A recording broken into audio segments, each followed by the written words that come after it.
Good morning, players. I am Jason Hobbs, and you have found yourself on the Mr. Hobbs Gamerhood channel. This might be our last live stream show from Google Hangouts on air. Oh, shit.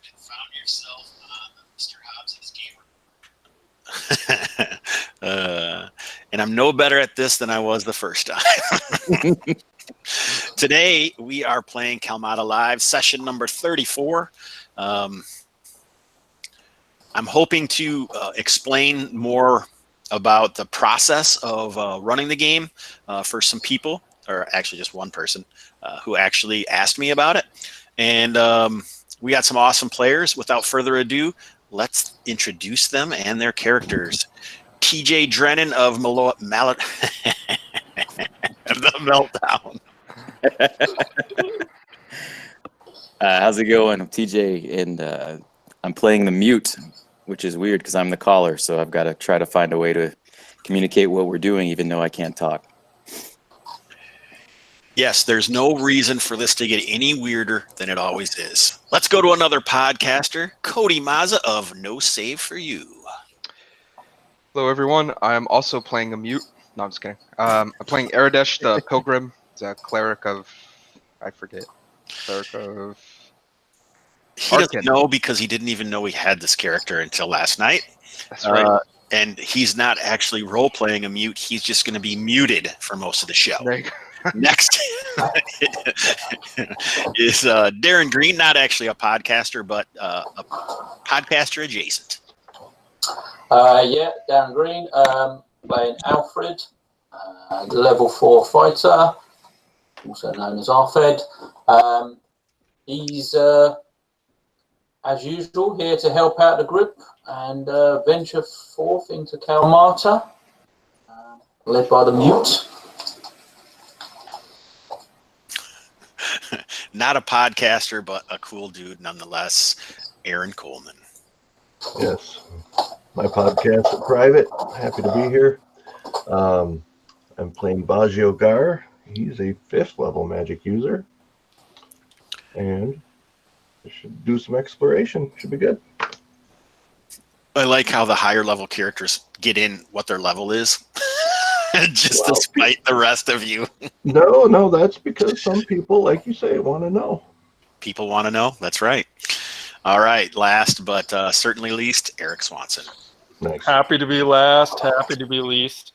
Level 4 fighter, Erik playing Dougal, and ready to get into the jungle and do some adventuring.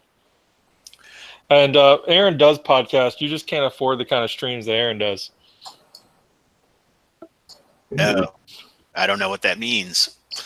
So Erik is not showing his own camera during this segment of the show because he killed his neighbors last night and would like no frontal images to be out in the world of the internets. So he's sharing his screen. Once upon a time, I made up a campaign and I did some pictures. This is how it starts, JJ.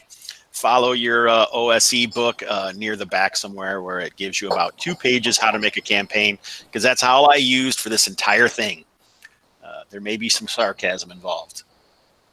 In fact, I did it the easy way. I stole stuff from other people. Art is theft, and don't be ashamed to steal. Right, TJ? Yes. This game is based on the Treasure Vaults of Zadaban, the greatest D&D product ever written by Stormlord Publishing. Mostly Carl Bussler, because it's positively certain Eric Hoffman did very little. All right, now that all of these sycophantic sarcasm is done, let's get to it. All right, we're back to Erik. We are in the first thing that we do in this game is the players fill out a mustering sheet. It's West Marches, I should say. Not all campaigns are going to be done this way, but this one is because this is the way I do it. And first thing is that one player would become the caller and would say what his what his objective is, and then the other players would obviously in real life check their schedules and decide if they can make it. And then they would just fill out the sheet. I take no more than 6 players. because I think that the game sucks if there's more than that. It's bad enough with 6. Usually that's why we have a caller. If there's only like 3, then we wouldn't even bother with it unless we're just trying to follow the rules, I guess. But anyhow, the plan for today is going to the God Tree and exploring the area to the south. So our characters I put down in the mustering area. And we now would gather any henchmen that we wish. So I'm going to start with Erik because I'm going to start with Aaron because I guess I was going to ask if Deline was going first off. And so we've got a couple first level people. We have a first level cleric and a first level fighter, being Aradesh and the Mute. Okay, I'll bring Deline. All right, so you have Deline. Are you also going to stay with the torchbearer Goldrick? Yeah. He lived. He We gotta did. have something good going on. He's like my distant cousin. He did live. You hired him and he survived. I should probably write that in here. Sessions 1. So if you had, the way I do this, because it's fast marches and any number of people could be playing at any given time, the Mute is a fighter. You have, if you played with him last session and you played last session and you have a henchman last session. RFED, what are you doing, dude? Just getting some paper. Write something down. It's super loud. Oh, sorry. Setting mouse traps in there or something. If you played the last session with that henchman, then I give you a bonus for rehiring, which is a +1. So what are you offering him this session, Aaron? What's the standard rate for a torchbearer? 5 silver pieces a day. I'll offer him a gold a day. All right, so we'll give you a +2. So we use a reaction roll, which is based off of your charisma, which is 2d6, and then it uses a little table in the book. 2 1s being, that's the wrong book. I should also say that I use these screens by New Big Dragon, which would be Richard LeBlanc. These are the best DM screens ever made. Super solid. They are expensive, but they're super solid, and they got some really sweet art on them. So a 2 or lower is a refuse, and you get a -1 for any reactions in that location in the future. 3 to 5, also refuse. 6 to 8 is renegotiate and roll again. 9 to 11 is accepted, and a 12 or higher is accepted with a +1 morale. The higher, the better. And Yeah. you say a +2, 1 because I've used him before, and 1 because it's such a good wage. I wouldn't say used him before, because that seems a little, you know what I'm saying? Risky language. I don't understand. But I I would use the say services. And I'm a pretty famous guy, so I also get a +1. he has a +1 reputation. So a +3 on a 2d6 is pretty impressive. Oh, this guy loves me. I got a 13. Yeah, so so your morale is based on your charisma attribute, which I don't know what your morale is. What's the morale for Baggio? Like 7. 7. So you actually get a +1 with this guy Goldrick, which would make it an 8, which is important because otherwise they run away from you in the wilderness, which is something I specifically wanted to happen. So I allowed no beasts of burden basically to be in the campaign when it started, because I wanted you to have to hire people, porters and stuff, and then they would run away when something happened. All right, so that was that. All right, the Mute also had a person last game, being Molnox. Yeah, the Mute really likes Molnox and wants to try to get him to stick around, but the Mute also knows he's a little off-putting, so he's going to offer Molnox 5 gold pieces a day, and he's giving him a longbow and 20 arrows. Well, he already has a light crossbow. I don't know if Oh. you know that, but he doesn't have a spear, which is something which would help him decide, which is also 3 gold pieces. So you could buy him a spear. That's a lot more affordable than the longbow. Yeah, I'll get him a spear and 5 gold pieces a day. All right, so at that rate, Molnox would be pretty foolish. It's obviously foolish to go along with the Mute because he can't understand anything he says, but he'll go anyway. So pay that 5 gold pieces, and I'll put a spear on his character sheet. All right. Nice. And then let's move on to Darren Green, who has Adney, who went with him last time, which I say I got to love Adney's haircut. Yeah, that's a good haircut, but I was pretty sure he died last Really? adventure, but I'm happy to take him again. Okay, But, wait a second. Let's look. I don't think I've had a return Jason, to if you grow out survive your yet. beard, you kind of look like this guy. That's what I'm saying. That's why I said he's got an Yeah. awesome haircut, bro. When I turn 30, I'm gonna look like this guy. Shaving all my fucking hair off. 30, huh? Yeah. Oh man, I just turned 30 last week. Do you mean when you become a man? Yeah. When I grow up, yeah. When I grow up, I want to be You're like right at Adney. 30.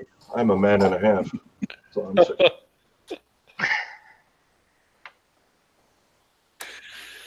All right.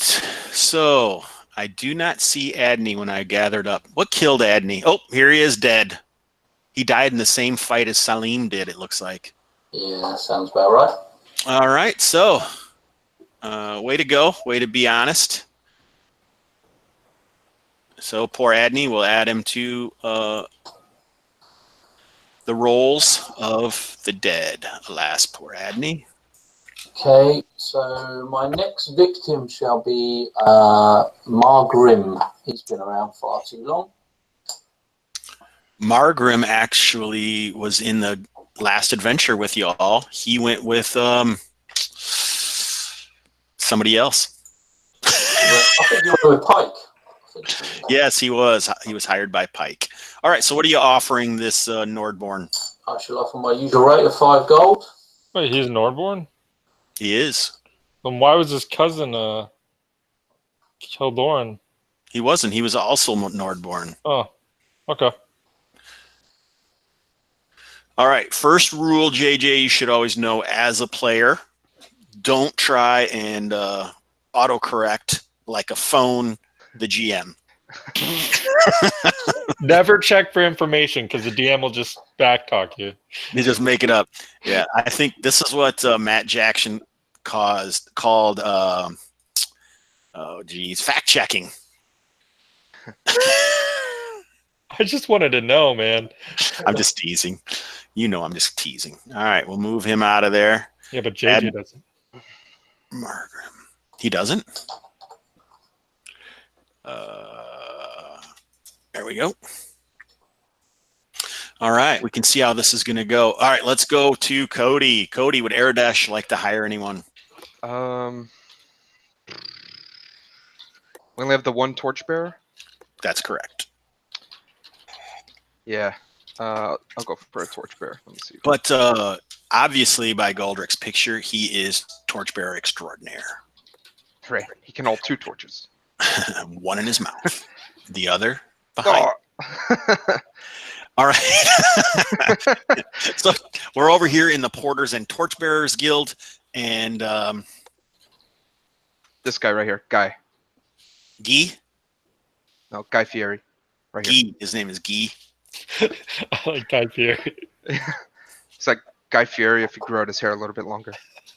Oh, he is emaciated and wears a necklace of teeth. Time to get this man to Flavortown. Time to go Cody. to Flavortown. Yeah, exactly. All right. So what Check are you your wings offering are him? gangster. The standard rate. 5 silver pieces. All right. Yeah, third. Reaction roll straight. 2d6 modified by your charisma, sir.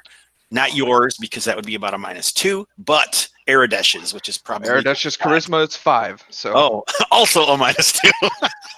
it's actually a -1. I got a 6. Oh, that's a pretty good roll, but it's not enough.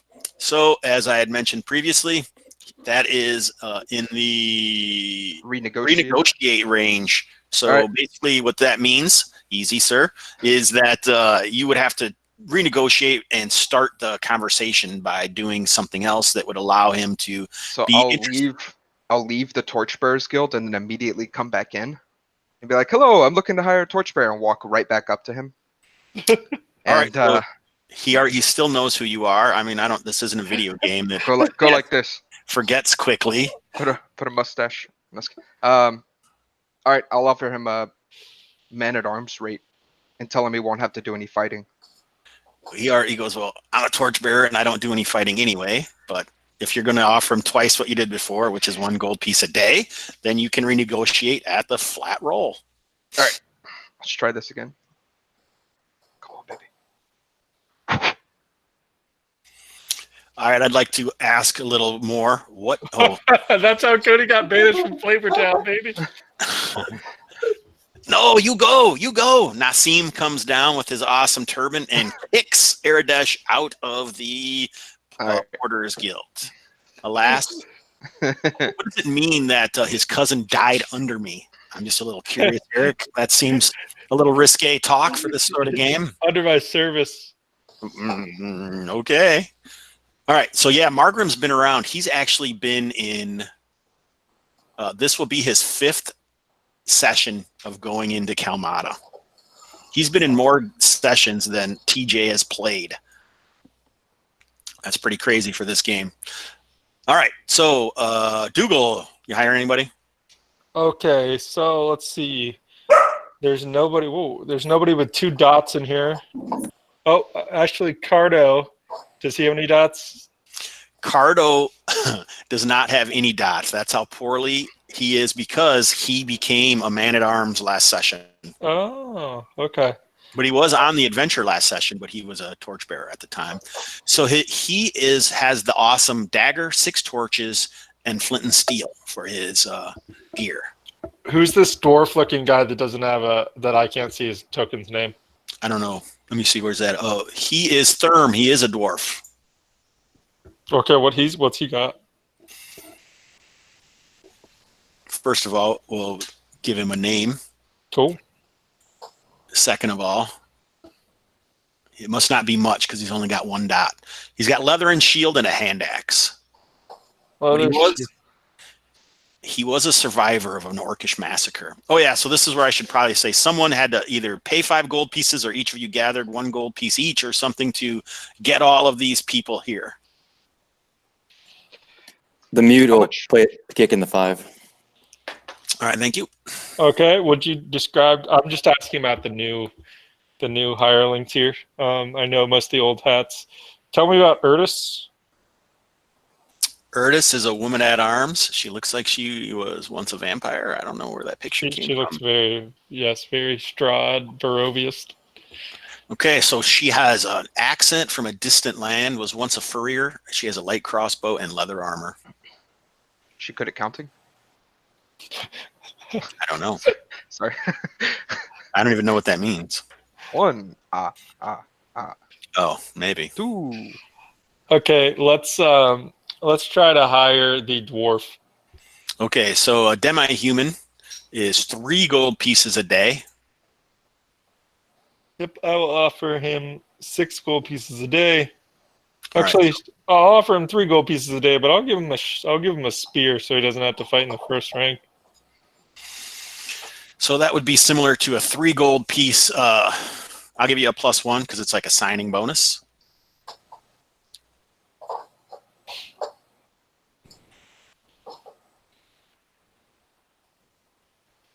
Oof. All right, not so good, but still a 6. So that means that he hasn't refused outright, but he's interested. But that's a spear is obviously not enough. All right, I'll give him 6 gold pieces a day. All right, so I'll give you +2 because that's double the going rate plus the signing Dude, bonus. What? I'll be your man at arms for 6 gold pieces a day. Jesus Christ. This is Therm, man. This guy's a bad ace. I've also got some money. I'm not too worried about it. All right, so he does agree. That's a lot. He saw Aradesh try to sneak in on his territory, and he's like, "Oh no, I'm going."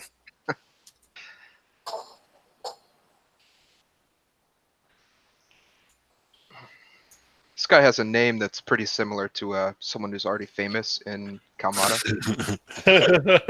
That guy's more famous though, and everyone's forgot about who that guy is. We should kill this guy. All right, back to Baggio. You want to hire anyone else? I'm good. The mute. Is he good? Yeah, he's good. Alfred is good. Yep. Aradesh. Yeah, I'm good. Dougal. Let's bring one more around. Let's Oh get. my God. You're fired. Dude, you can never have enough hirelings. Okay, let's get Erdis in here. For 2 gold pieces a day. Okay, +1.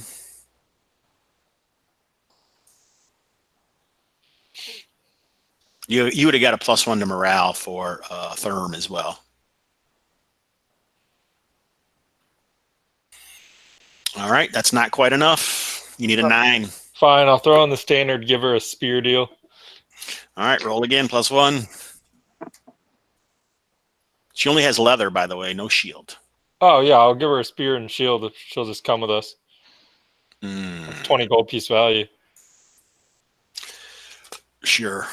All right. So here's another thing you should understand, JJ, or those watching.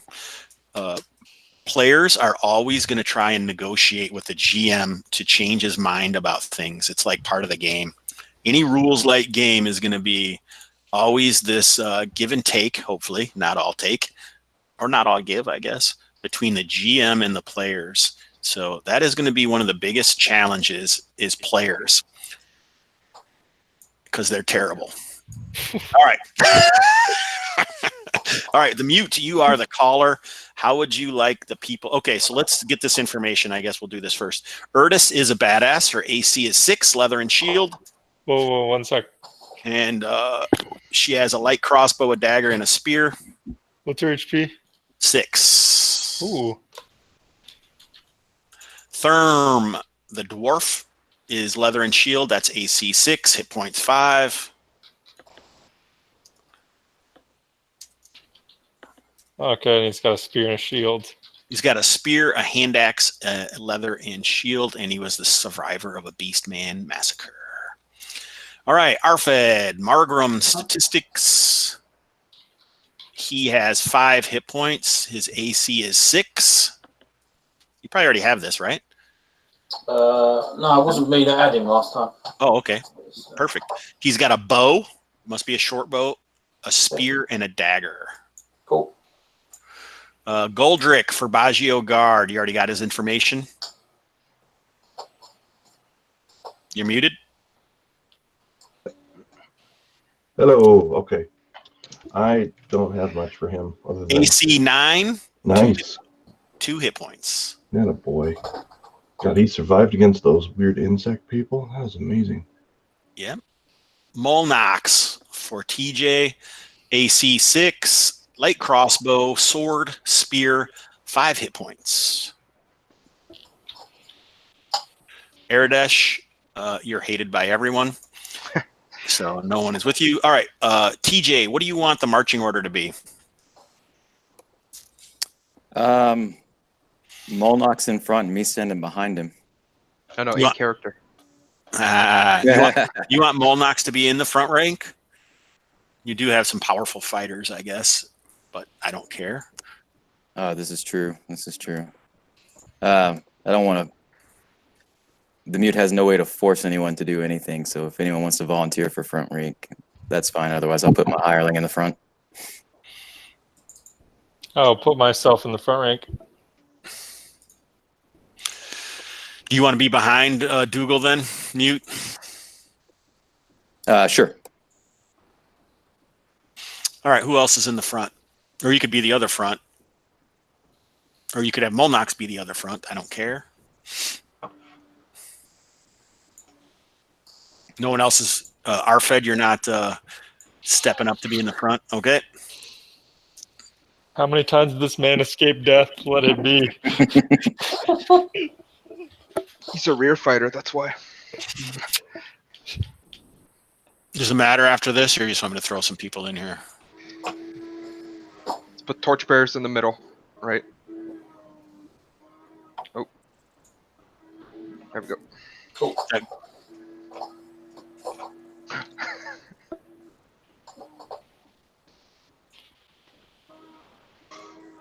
Is that good? Looks good. Splendid. Okay. That's I miss our dogs. Yeah. All right, I'm going to try and get all these tokens set up correctly now. See if that helps for later. I'm taking it seriously today, man. I'm trying to learn, man. I'm trying to learn, buddy. Hey, I'll be right back. Trying to learn how to teach how to learn. So I guess I should tell you, we're using Roll20, and so I use dynamic lighting. So what I'm talking about is actually setting up the token to be prepared for dynamic lighting now. By, man, maybe, I don't know. I don't think we're going to go into all that because that seems like a lot. All right, so this is it, and I will use the restroom, and you guys can discuss strategy. After these messages, I'll be right back.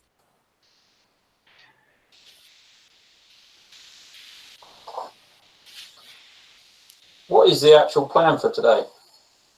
I'm gonna return down to the God Tree, just south of Cut it town, down. and no, Oh. we saved it last time. Oh, So go in and make sure, and we didn't quite clear it, so go in and just see if there's anything we missed in there, and then just Is it a explore dungeon? in that area. Yeah, basically. so There we was go inside the trunk and. there were Yep.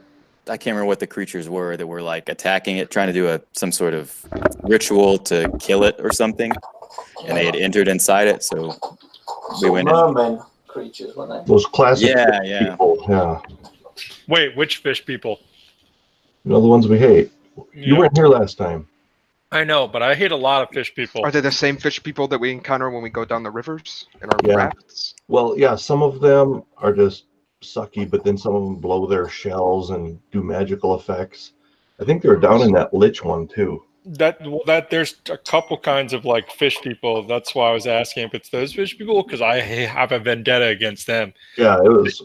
They tried to kidnap me. I slept a few of them. We were slitting throats. It was pretty sweet. All right, I'm totally game now. Let's murder those bastards. And If we had- honestly, I think we took out all the fish people, but I think there may be parts of the tree still in there. There may be treasure or something still in there, so I figured we'd clear it first. Yeah. Hobbs made a point when I knocked on the magical opening that it was open forever, so who knows if it just gets infected with something else. Good point. We should make it our base Adventures. of operations. What level is Baggio? 5? Yeah. Do you have Fireball? Oh, not the spell. Is video feed flipped on Hangouts? Like, is everything backwards when you look at the images? No. I don't think so. Like I Okay. can see your love thing behind you and it reads love. Okay, cool. It says evil to me. No, I was kidding. That guitar to me. Yeah. Who the hell is Evil? All right. So your strategy is all figured out? Yeah, this is our strategy. See if this shows up. Nice. Adventure? Yep. Like it. There you go. All right, so here we are on the Hex Map. This is a 1 mile Hex Map, cribbed off of the 6 mile Hex Map in Treasure Vaults of Zadabad. But all of the locations here are pretty, I shouldn't say all, 99% of the locations are new and were created by me. I overlaid a 6 mile Hex Map onto this. You guys can't see it because it's on the GM screen. But then I used Welsh Piper's methodology of filling what's in these hexes. So I'll make a random roll to see how many things, and then more random rolls following his website on how to fill up a hex map where everything is. So that doesn't include dynamic locations. So I use random rolls for random encounters, which could include hazards or I'll say monsters, but it doesn't have to be monsters because I use a D12, which comes off of the hex crawl methodology written by Erik Hoffman that we use for Forlorn Shores. We use it for this. So it's a D12 and it's modified by how well traveled. If you're just passing through a hex, if you're searching the hex, or if the hex has been explored previously. So all of those things go into the factor on the D12, and then if whatever happens, then you go to subtables, which decide what's inside that hex or what it happens when you do things. So you could find a lair, you can find an encounter with a lair, you can get an encounter with it could be a hazard, and it could be creatures. All this stuff is covered in Hex Talk. So I probably shouldn't use up everyone's time to discuss that in this show. But there you go. So the upside down triangles are locations that have been found of some sort. The cage looking gate is a monster lair, and the black are all hexes that have never been entered by a player character. So the party is here. It's this backpack, and the mute being the caller, TJ. You can control it. So each hex, I use movement points that are decided by the type of armor worn by, we use the optional encumbrance, which basically is just what type of armor you're wearing, unarmored, metal, or leather armor, and whether or not you have treasure. And that all comes down to 12 movement points. So like water on the ocean or in the bay here, or on the river, going down river, it's a half point. Up river, it's 2 movement points. This shrub would be 1 movement point. Jungle 2, thick jungle 3. You know, it all kind of goes up like that. And so I actually use dice. So for my movement points, I have a D12 sitting next to me, and I just let that go down. I also have a D24 with what time of day it is, and so I adjust that as we move through. And then I have 2 D6s that I use to how many rounds it takes or how many turns are engaged. So we can use in BX, it says every 6th you have to rest, or you would be Die. worn out. Not die, but it would help you die, I suppose. So it begins. TJ, where are we going, buddy? You don't have something you have to read to us real quick? No, that's only if there's a new player. Oh, I see. All right, well, we're going to move. I'll give you $1 if you read it anyway. Nope, not worth it. I'm not breaking tradition. These guys are talking about the introduction. I usually read that well before we start doing any of the other stuff. It's almost right away. But if you guys want to hear it, hey, go back and watch one of these other streams, guys. That's all you got to do. But how would you know if it's a new player? I guess you just have to watch all the streams until. All right, so that's a 1 movement point, sir. You see the little E's in there? That means that someone actually explored those hexes. So if you don't explore, you're just moving through them. Yeah, and we're just moving through to get to the God tree. Okay. Straight to it, huh? Yeah. So that's going to be 2, 4, 6, 8, 10, 12. So you could get there right about the night. So we would say it would be around, I already rolled ahead of time for encounters.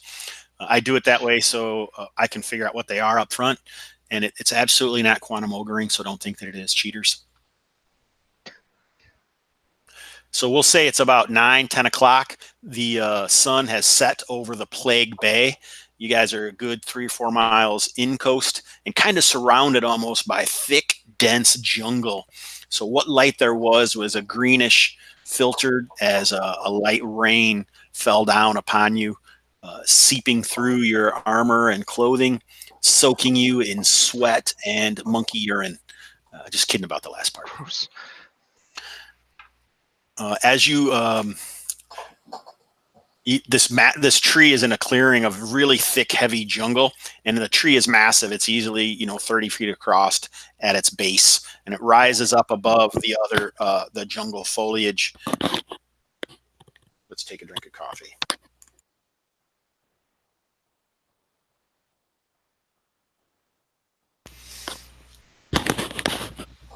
The scent of the jungle is strong. The sounds of the fauna, explosive. That's probably an exaggeration, but I was just getting excited. I got to get rid of some of these tokens that have been around. You're excited and there's no detritus or nothing's even turgid yet. Not yet. This game is going to be better than all the others. I'm just using new stuff. It's purely flaccid right now. Okay. But is it tumescent? Tumescent, yeah. Diaphanous, maybe? Those are all keywords. We should be playing bingo while we play this game. We're gonna make a Jason Hubbs bingo sheet. Nice.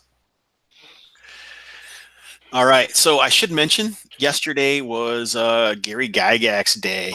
All you people who actually played some D&D yesterday, you get bonus points for that. Yes. So you actually get to fill up the free middle square in your bingo card.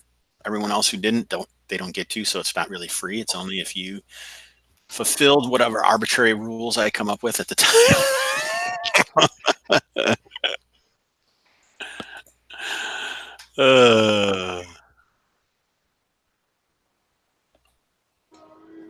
Insert obligatory laugh.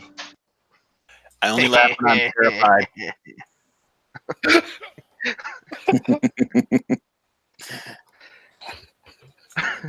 You killed Aaron.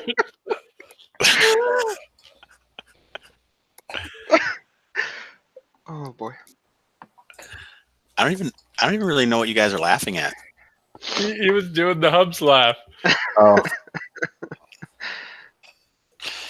Hey, welcome, Nikolai Rerup Nielsen. Thanks for subscribing to my YouTube channel. Hopefully you're watching the show.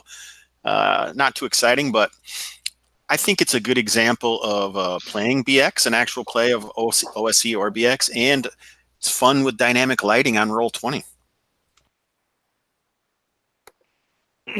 Okay, cool. So I haven't been here yet. So what did you guys fight and where? We fought all over this area initially, and then we went into the tree here. So are you just pointing and making like sword swinging motions? Yeah. I'll jump in eventually. We had some fish people over here, and they were doing they had a spell trapping in this nymph thing. They were Fish people. torturing it, and so we decided to help that thing out, this wood thing. And over down in those southern trees, there were a few of those guys, and a lot of those fish people were wrestling with this tree as the roots were attacking it. And eventually we took care of business. A couple of our friends died because they foolishly attacked a high-level fish guy with his shell. Oh, Salim. Then this wood thing, was it talk to RFED? Yep. And you can take your relationship away from there, but the thing died. And I knocked the tree to get in there, because we did see a fish guy force his way in there somehow. And we went down there and essentially cleared it out as much as we could. Some of the standard things that live there all the time, I forget if they're giant aphids or what, but some of them seemed to be a little crazy and defensive and attacked us. And some fish people, we took care of what we saw there. And RFED, take it away. Yeah, I mean, this woodland creature, as you can see on the screen there, basically the remaining life force that it had put into this weird wooden ring that it bestowed on me that allowed me access to the tree. And then, as Aaron said, I think he did a knock spell, permanently sort of opened the entrance to this tree, and yeah, we went in and explored. I meant to ask Jason, is there anything else that this ring, have I got any knowledge of anything else this ring could do, or? Not yet. No, I meant to ask. I'll have to explore after this. Yeah, so this is a quest item if you actually play video games a lot. More quest item than magical item. Okay, cool. But yeah, we can see if there's still an entranceway to the tree after the knock spell that Paggio did, and then we can go and explore the other half of the underground. It was one level down, quite a big open cavern below the tree. The mute's just smiling and nodding this whole time. I'll grunt and start walking towards the tree.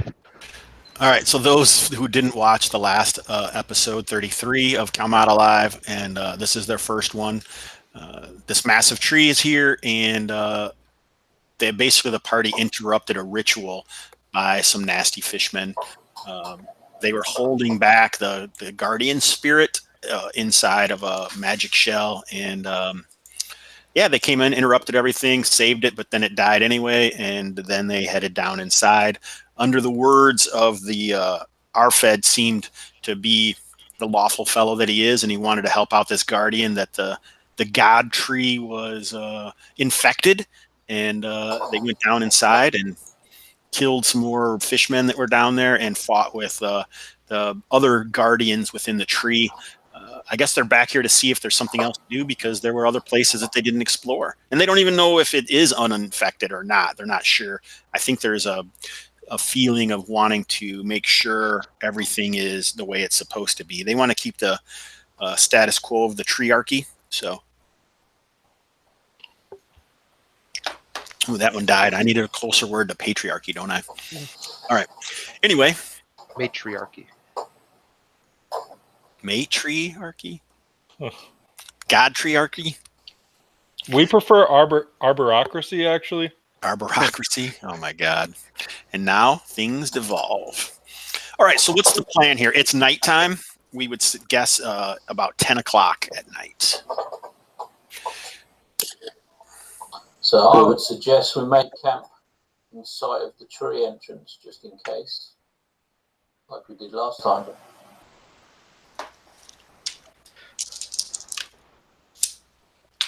Yeah, does the tree still look angry, or the tentacle root thing still flailing about? They're not flailing about at this moment, but nothing is around it.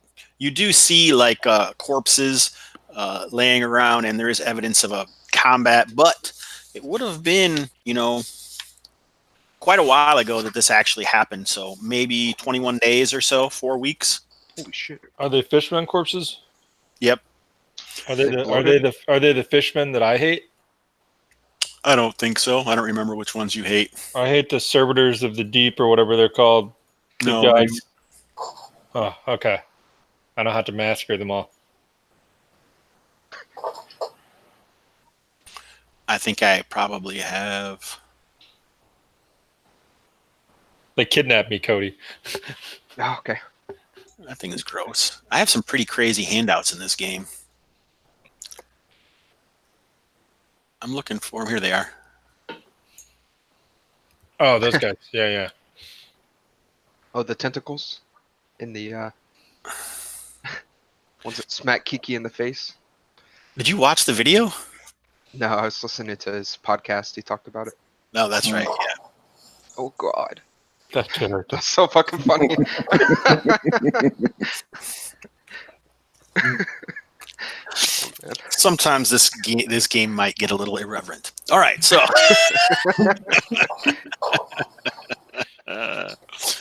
anyway, onward and forward. Where's a good defensive position, guys, where we can set up camp? Can we sleep in the tree? It's open, right? Okay, so they said they don't know if the tree will attack. I pick up like a rock or a branch near me, and I throw it at the base of some of the tree near the roots. Anything happen? All right, that sounds like a difficult thing. You need to roll a 20 and probably need a 19 or 20 to succeed. I'm just kidding. All right, so this cheeky little.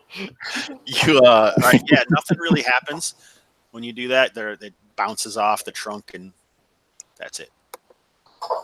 I'm just going to walk over there and just see if the entrance is still open or accessible. Still wearing my ring that was bestowed on me.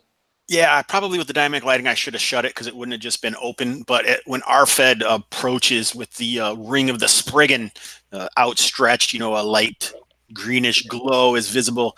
The roots around the tree start to shift and pull themselves out of the dirt.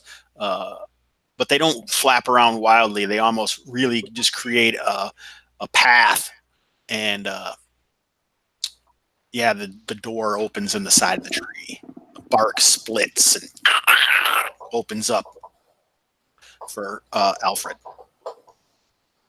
So do we want to take shelter inside? You have a magic ring that opens doors in a tree. We should turn this place into a base. It's pretty cool. Yeah, I agree. Let's shelter inside. What does caller say? Yeah, more smiling and nodding. All right, so for this sort of thing, instead of using my D12 like for staying overnight, I usually just say for quickness sake, I always say, okay, these are your watches. So you got 1, 2, 3, 4, 5 watches, and then I'll roll D6s. Usually 3 of them for overnight, and if any of them are a 1, which is more the classic OSE or BX methodology, then something happens, and then I'll roll a die to see which watch it happens on. I already rolled that because it's taking you guys forever to decide what you're doing, but not because of your fault, of course. Nothing happened during the night, but everyone has to remove a ration for themselves and any of their retainers. I like to think that the game is resource management heavy, especially in a hex crawl. So I do that. So you have to carry stuff, and then I don't know, just makes you spend money. So anyhow, that's where you are, and nothing happened. It probably, some guys would have had to been outside because there's not a ton of room in there. Either that or you all slept like sardines. But So nothing I happened. come in. So now what? So if I remember rightly, then we need to Oh, we should probably put someone in there, and you can descend see down the what's going on. stairway. Yeah, there's a staircase inside, so. So yeah, I think it's time to descend. Well, the mute points at the stairs. All right, it is the next day, so we'll start over bright and early. So I usually do my hours. Obviously, the movement points aren't important, but this is where the die 6 really, the turns that happen goes on. All right, so who's going to be carrying light? Our badass dual-wielding torchbearer. Dultrick. Is that it? I like that you mentioned he's dual wielding. And Dolene will as well. I'll give her a torch. Possible. So usually I do the dynamic lighting here for them. I shouldn't say usually, but I try to. So there's 2 torchbearers. Oh, and I also try to mark so we can, not only is the light visible, but we also can see who has the torches.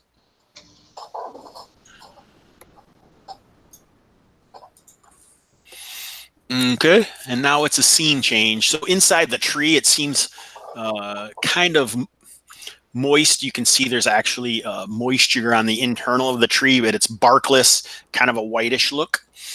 There is like some kind of dust or something that coats the floor as you single-filely trek down the spiral staircase in the living tree itself. I think I have something written down here.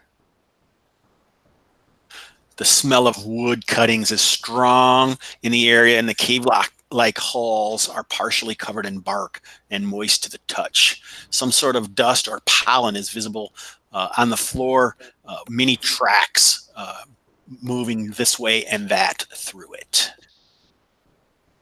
Uh-oh. Here it is. All right. Are the tracks like covered in anything new? Are they fresh? Are they old? They don't appear, they're definitely old. All right.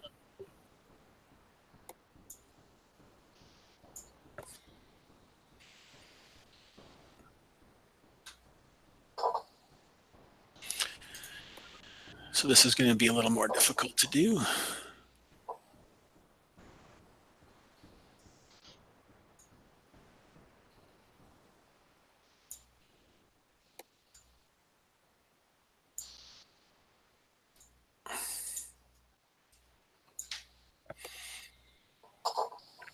There you go. So there is like a root system along the wall, and it kind of shifted. It's underneath Celine here. You can see that. It shifted briefly, but then when RFED came up, it calmed down fairly quickly.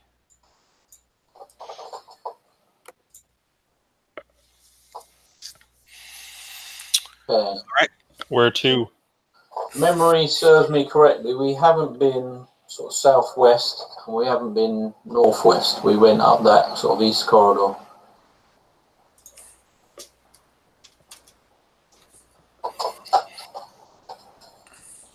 I'll look at the mute and I'll point over here.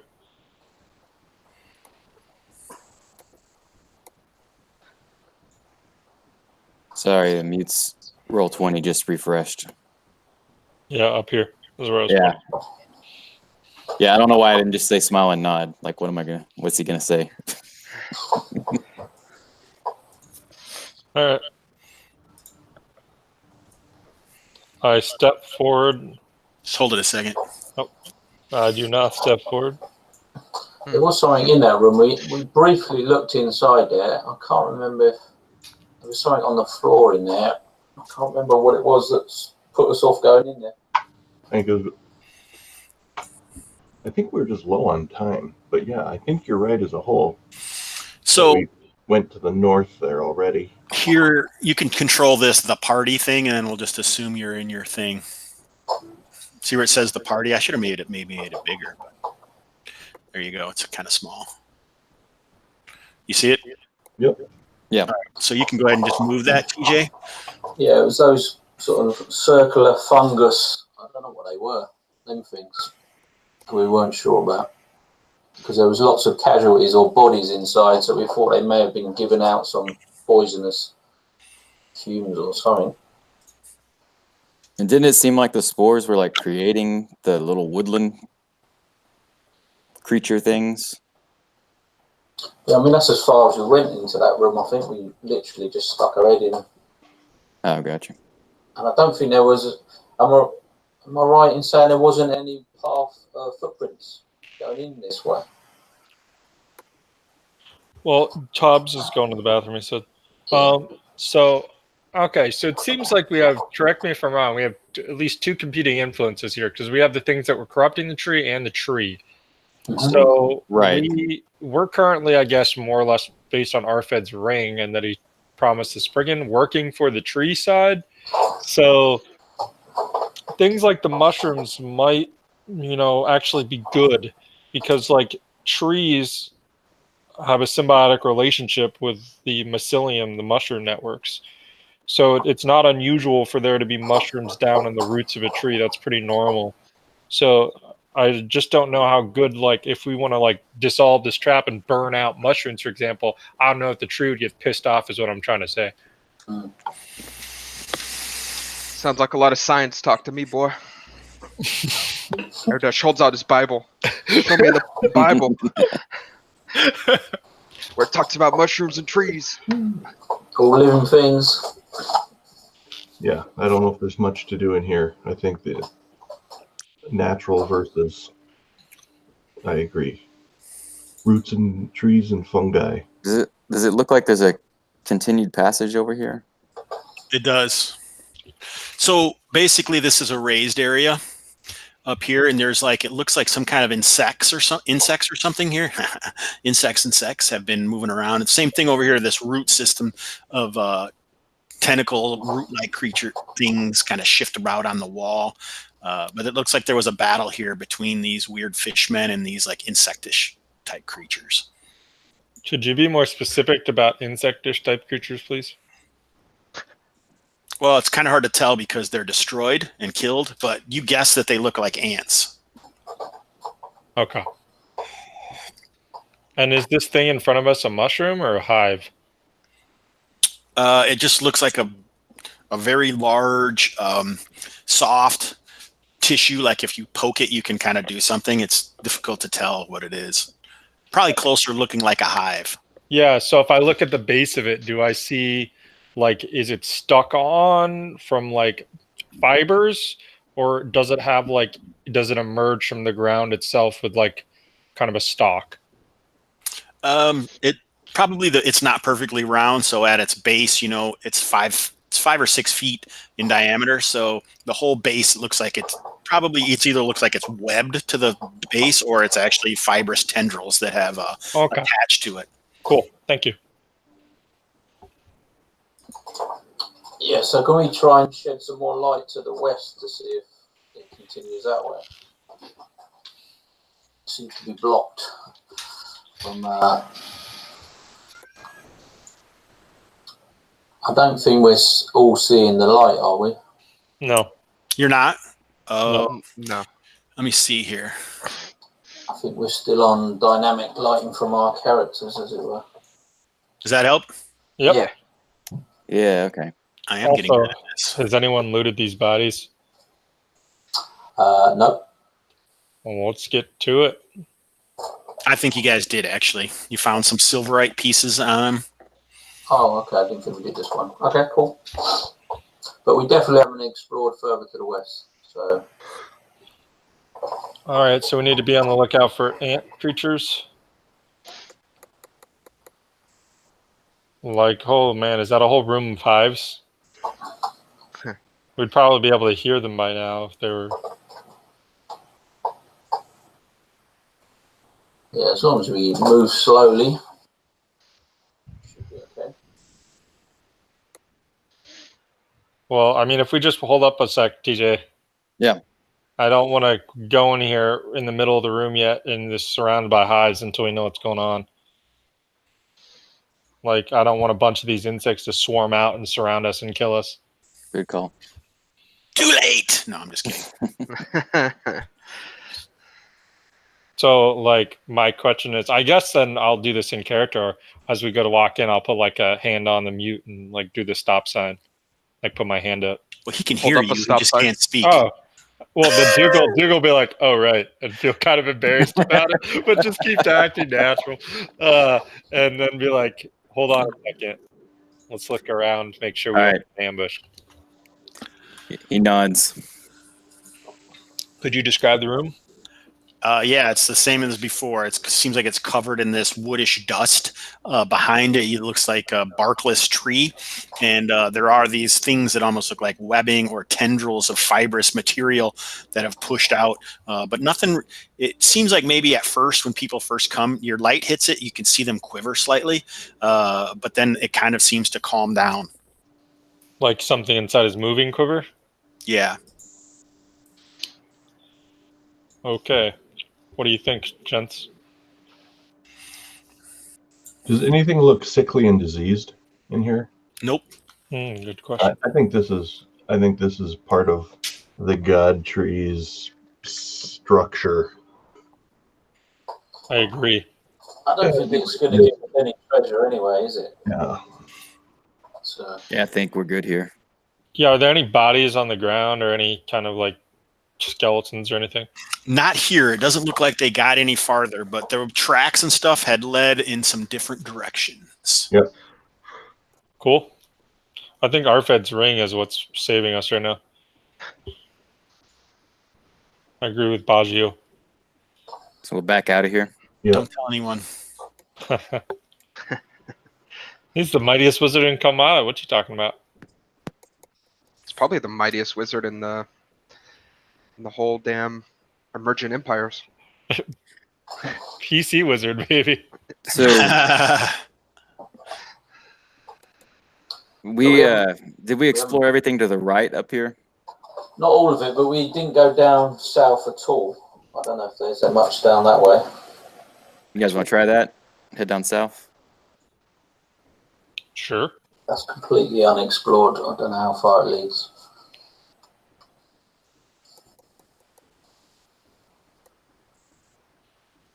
Did fishmen come up from this way before? I don't think we saw any traps going this way, did we, Jess? You didn't previously, but you do kind of see something now amidst the this wood dust or pollen or whatever it is. You can see that it looks like kind of maybe some. It almost looks like pieces of seaweed or something. It kind of does have a faint smell to it, and it looks like some of the veins along the woodish part underneath the pollen kind of looks blackish, like it's been poisoned. Hmm. Good place to start then, huh? Yeah, some foul creatures have been this way by the looks of things. Fishmen are terrible creatures. They worship all sorts of foul gods. They taste awful. Uh, They did eat them last session, by the way. No. They cooked and ate them. I can't remember whose idea was that. Pike's, maybe? Yeah. it's quite very Yeah. very dungeon machy. Very But what? be warned, if you It's a see really any good manga. fishmen with shells, be warned, they have magical powers. Dungeon Mechi is a manga, Hobbs, about eating monsters in a dungeon. Sounds gross. It's really funny. So are we hearing anything, seeing anything at this point? Hold it a second. I'm Sure. I'm in a different screen for some secret reason. Trying to get all us monster tokens ready. Hopefully, it's just treasure distribution. Yeah, right. Love that screen. GP tokens. You have to actually click on them and drag them around if you want it. Okay, so this area at this, you can see more of the poison veins are coming from this direction, not that direction. It looks like at the edge of your light, you can see something kind of glittering off of your flickering torches. So this, I should say, where the party thing is where the actual torchbearers are in the group. So near the front of that, there's still going to be like 2 rows of people in front of that, where that is. So you said glittering? Is it Oh, glittering like actually, it looks like that circular thing right there. Looks to be glistening like as giving if off it's light. wet? Oh, Yeah, okay. Like it's wet? yes, more wet than the moisture that you've seen previously. Oh, like fishmen. Got it. All right, Yeah, how do we want The mute kind of turns around and shrugs, like, It might be a putting green up there. Right. Yeah, let's go check it out. is this a raised surface to our right? To your right, what? To up here. Yeah, How sure. high is it? Just a few feet. Okay, what are these holes? You don't know. They look like some kind of raised holes. Okay, are they concentric? Are they natural? Do they have burrows around them? A lot of big words. Yeah, basically what you see is what you see, I guess. Okay. Yeah, I would just want to know, like, if it's holes in stone. I guess There's no stone in here. It's wood, right? Wood. So where you see the yellowish areas is like the sawdust or pollen, and the cementish looking it is like the barkless tree is what it looks like. Okay, so they're not discolored or anything, tainted? No. They don't have. Okay. I mean, they look similar sort of size as those previous holes the ants were coming out of, or we assume the ants were coming out of. Yeah. Yeah, except those were like a structure that were like a bulbous structure that came out. Those are just on the floor itself. It's fair to assume it might be another insect system, though. What is this thing? It looks like some kind of weird mound or something that's attached to the tree, or the inside of this tree-like structure. Is it tainted at all? Nope. All right. Those are my questions. So do we want to, as we're fresh, head on into this sort of poison, whatever's damaging the tree section, or do we want to clear out what we assume looks a sort of safer option first? What do you think? I mean, there's no sort of this poison or tracks going to the west. Do we try and clear that first? Yeah, I mean, yeah. if something's in here trying to poison it, it could be down there in the unaffected area. We might be able to stop it. Yeah. Maybe. Yeah, I mean, it could be either way, obviously, but Yeah. Want to check out this shiny glob? okay. Let's just figure out what the shiny is. See the gold. All right, so as you get closer, it almost looks like an egg yolk with the pollen and sawdust being the white of the egg, but this thing glistens more, and it kind of has like a shifting murky looking fluid. Is it So transparent? right now, it's translucent perhaps, and then it has kind of a yellowish looking thing inside of it, right? You can see just at the edge of your light, I believe, past these, it looks like some of those root systems that are like tentacles that can kind of shift. They don't seem to be stopping as you guys get closer. In fact, they become more agitated. So the front of the party is only going to be about 10 feet away from the thing, right? Mm-hmm. And as you get closer, it seems more agitated, and the people on the right side should make saving throws. Versus. Spells. Oh fuck. Okay. I guess it is corrupted, or maybe the tree doesn't Nope. want us in here. So that would be Dougal, RFED, and Goldrick. Is that what was that a note towards us? What's that? What was that a note towards? Note towards. Nope. Saving You throw. said nope. Oh, okay. When you asked, I don't remember, Vaney or something like that. No, I was talking to the party and saying Oh. maybe it's corrupted. What was the same throw against? Sorry. Spells. Spells.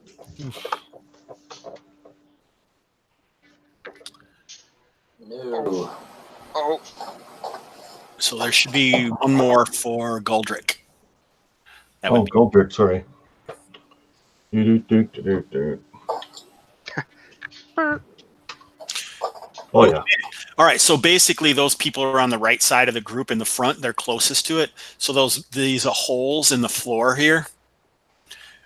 It looks like almost like you can almost even feel the convulsion across the floor, and those tentacle roots, they shift, agitatedly, and even the walls kind of shimmer.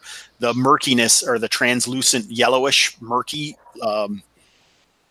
stuff inside the glistening hemisphere there, is shifting around. You can even maybe see a little bit of red in there, but then this pollen spews out of those holes and fills that whole northern area there, and catching those three guys in it like a cloud of spores or pollens. And those who failed their save start to hack uncontrollably as they're getting rid of the shit down inside of them.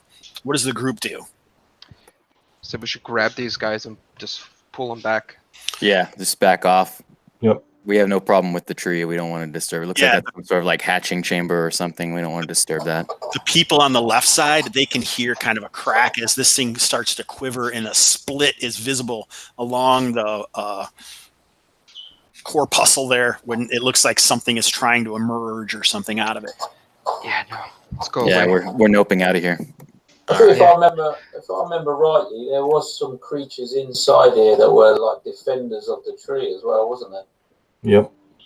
So it could be, where they're sort of almost giving birth to these new creatures, maybe. Yeah, we don't want to screw the tree. Yeah, we'll go investigate the blight that's on it down this way then. Okay. How long does it take to sort of clear the lungs or recover from this? Let's see. 3 turns. So you guys just have a Oh minus. man. You guys just have a Wow. -1 to everything. So If I so we- reach inside and get it out for him. Do you have anything long and flaccid? No, never mind. I'll throw some fish hooks down. Jesus. Here you go. This I let's just wait the half an hour. Yeah, I'm just going to wait it out, I think. Do we want to wait before we move forward? Maybe we should rest in this chamber since it's explored and there's one way in, one way out. Yeah, up north. Yeah. Yeah. So we won't get like something comes behind us and pummels our back line. Like up here? All right, so Yes. guys, rest as those characters are trying to clear their lungs of that stuff, and that includes, your rest for the hour. So, maybe I should say something about it as those watching. So, the saving throws for old school games, including Old School Essentials or BX, aren't attached usually to statistics, although like spells is like by wisdom. And you're gonna have to choose that on your own. A lot of times when I choose what saving throw to use, I'm kind of deciding, like, usually I'll use Dragon Breath if it's something I think you could dodge. If it's like a willpower type thing, I usually use spells. I don't know. If I think it should be easier than other things, I'll use Poison or Death. And if it has something to do with paralysis or stone, then I'll use the Paralyze or Petrify. I think it's kind of, you're just going to have to get a feel for it as you play. Does anybody else have anything that they use when they're using the saving throws from an old school game like this? I would guess that's a no. I mean, similar to you, basically. Okay.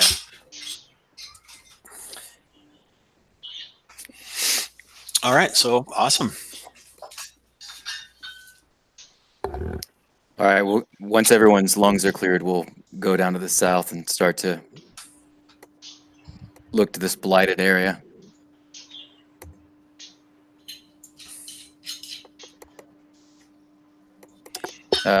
Listening for any sounds, movement, anything like that, scraping. All right. Let's get the party backline away from this area. I don't want to linger too close next to that room because that creature is just around the corner.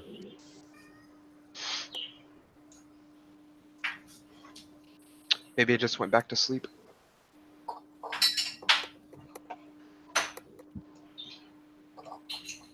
I'm sure it did.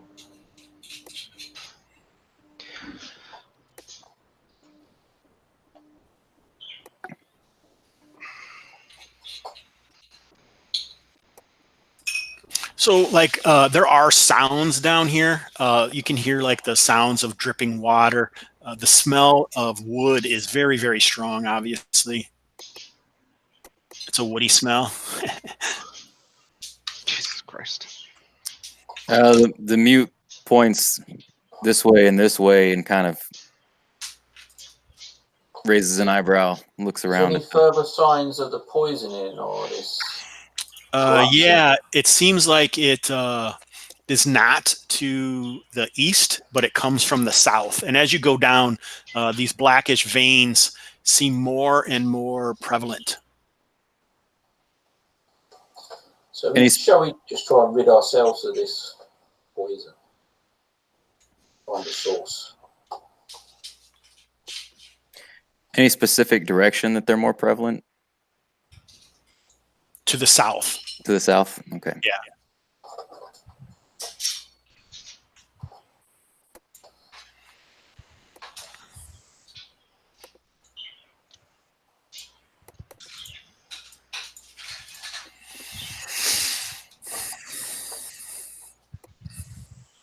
So as you move south and you see, instead of just like only one or two beneath this pollen or wood dust of these veins, you can see more of them. And there's kind of a smell of mold or moss or something like that that's also kind of forced itself over top of the smell of, oh shit, I don't know what I just did. There we go. Of the wood smell, right? Are these veins part of the tree that have been sort of discoloured and changed, or are they coming from the south from a source? And sort Part of the leading- tree. Oh, okay. How thick is the pollen in this section? Similar to the other, it's not overly thick, All right. but it does look like there are tracks in here. And you guys did not see tracks down this. You haven't been this far south, but you did not see tracks this way before. Let's look at the tracks and see if is there any indication what the tracks look like, what kind of shape they are? It looks like someone dragging, like if you were cutting down a tree and there was a big pile of wood and someone dragged like branches through it or something. So it's not like footprints per se or anything like that. More like, well, why don't you make a wisdom check? So just roll a d20. So there are no skills in BX. I usually use attributes, and sometimes I'll use. So in the way mine works is the lower or the higher you are without going over. So it's the Price is Right attribute check. And so what's your wisdom?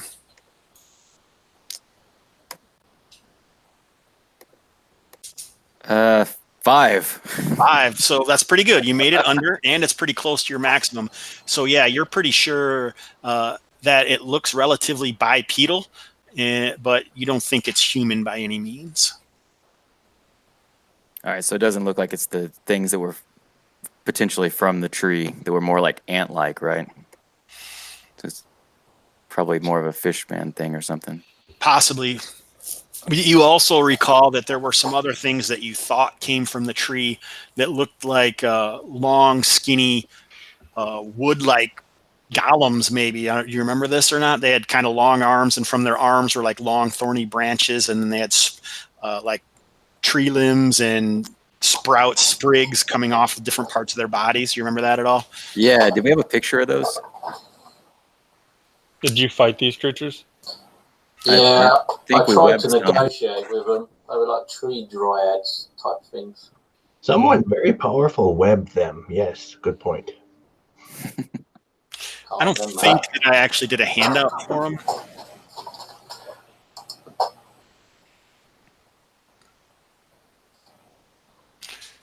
But yeah, you're just gonna have to go by my description. No, I think it was just the tokens. I think you'll probably remember it.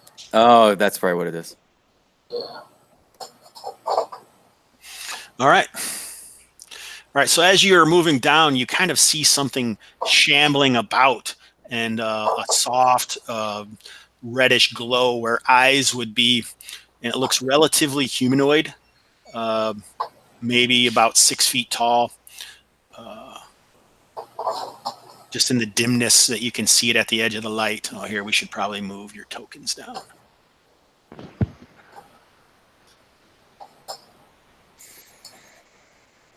Dougal was on the right with Molnox on the left.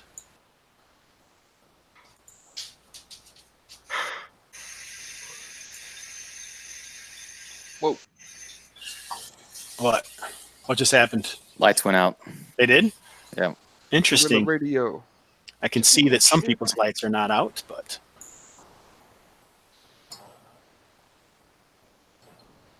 because I'm bringing the tokens down there, I just put that token Got it. in the. Yeah, we're back.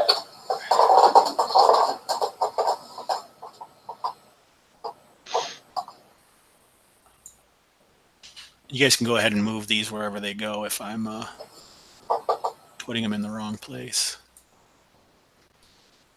Oh, shit.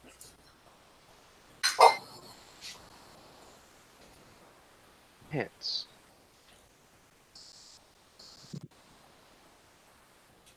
Does this appear to be some form of undead? All right, it's difficult to tell at this distance, and this isn't a perfect token, but it does look to be like a humanoid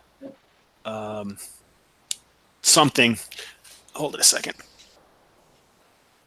I'll be right back. Let's take we're about halfway in, so let's take 2 or 3 minutes for everyone to take a bio break and refill their drinks. All right. Okay, cool. Cool.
Whew. Just me and you, chat.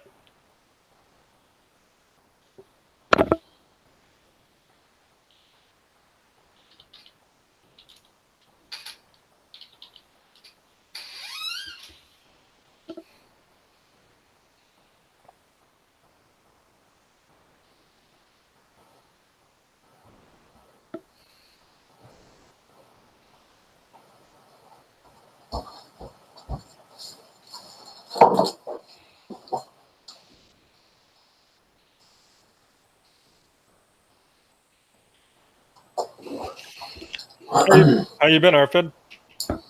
Yeah, good, thanks. Yourself? Apart from the neighbours? Yeah. Otherwise, doing pretty good, man. Yeah, I haven't seen him. I've been playing quite a few games with your brother lately. Oh, yeah. Yeah, we played playing some. One Ring. No. That sounds fun. I have that game. I've only played it like once. No, I'm playing some Barrow Maze with Cody. Oh, yeah. Then put some freebooters with him. So yeah, that's been fun. I'd like to get into some more games, but I can't do it during the week. The week, Saturday afternoon's a good time for me. But yeah, we played Barrow Maze last Sunday. Dude, that was awesome. Oh yeah, and TJ, of course. I totally forgot TJ. Yeah, Cody TPK'd us, man. He was talking about going straight into it after this again, if anyone's interested. Yeah. If he's still up for it. Yeah, totally up for it. yeah, I couldn't go after this. That's too bad. Understandable. The whole timing thing is a bit tricky. Yeah, especially because, like, you know, Cody lives on the Pacific coast of the United States and you're in England. Yeah. Are you going to play some Barrow Maze with us, Jason? Doubt it. All right.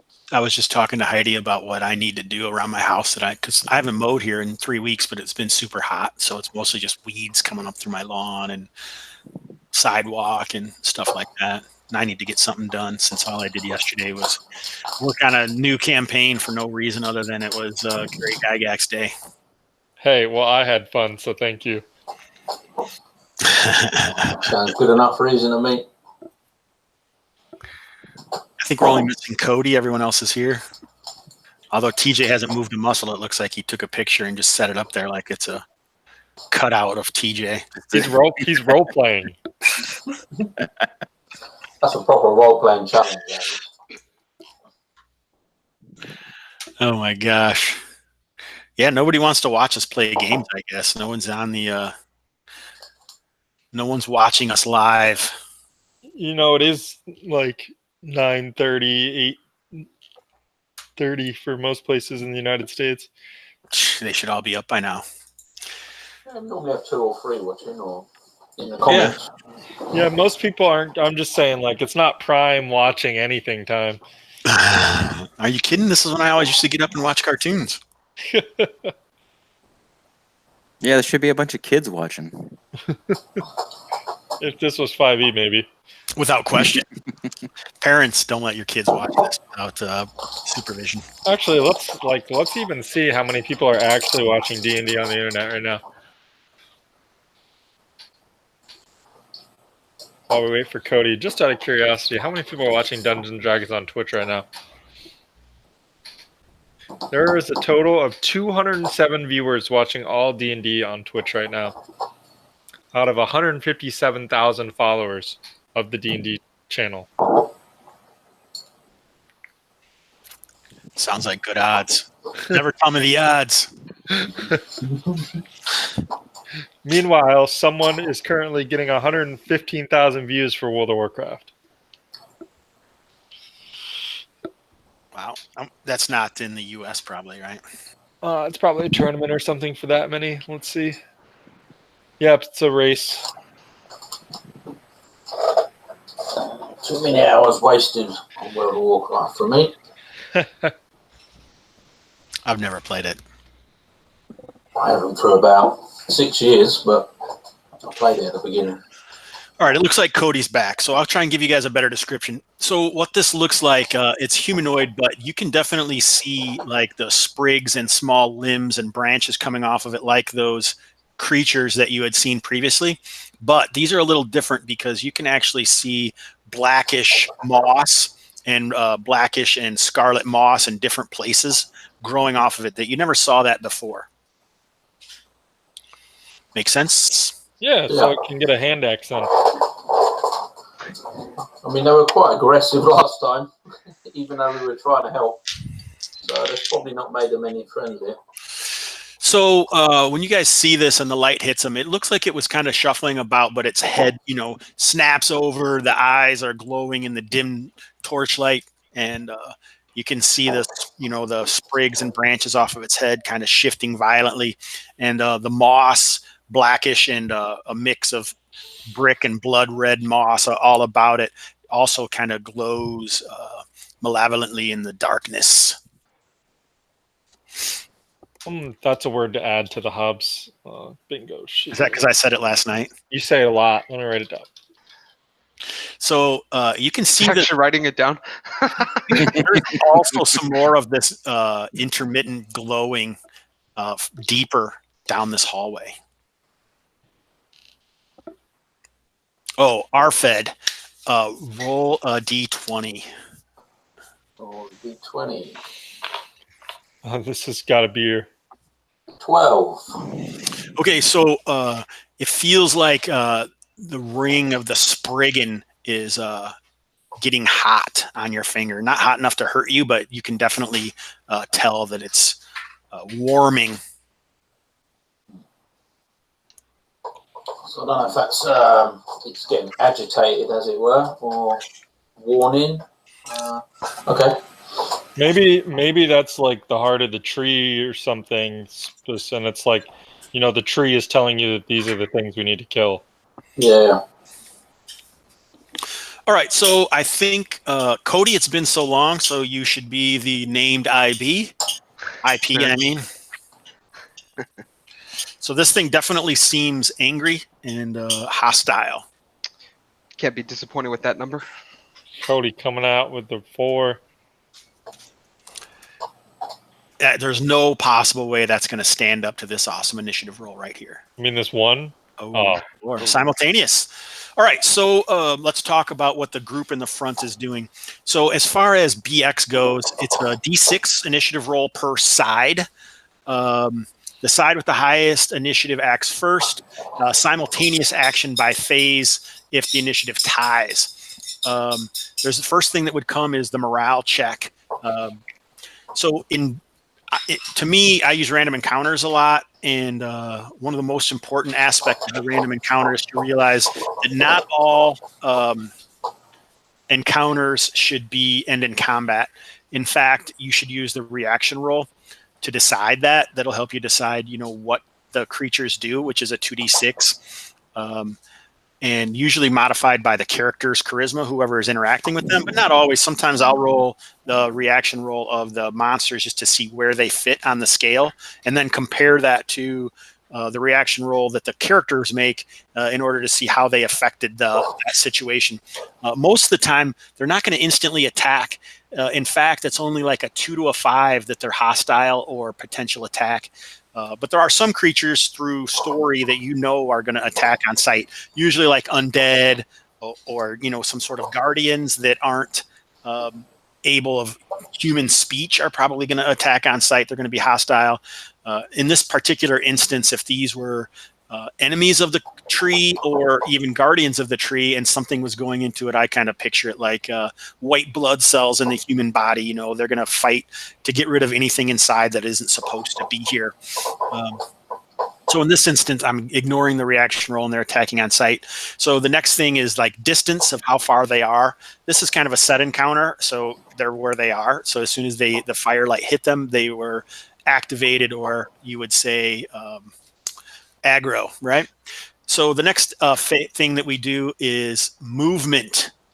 So is anyone moving?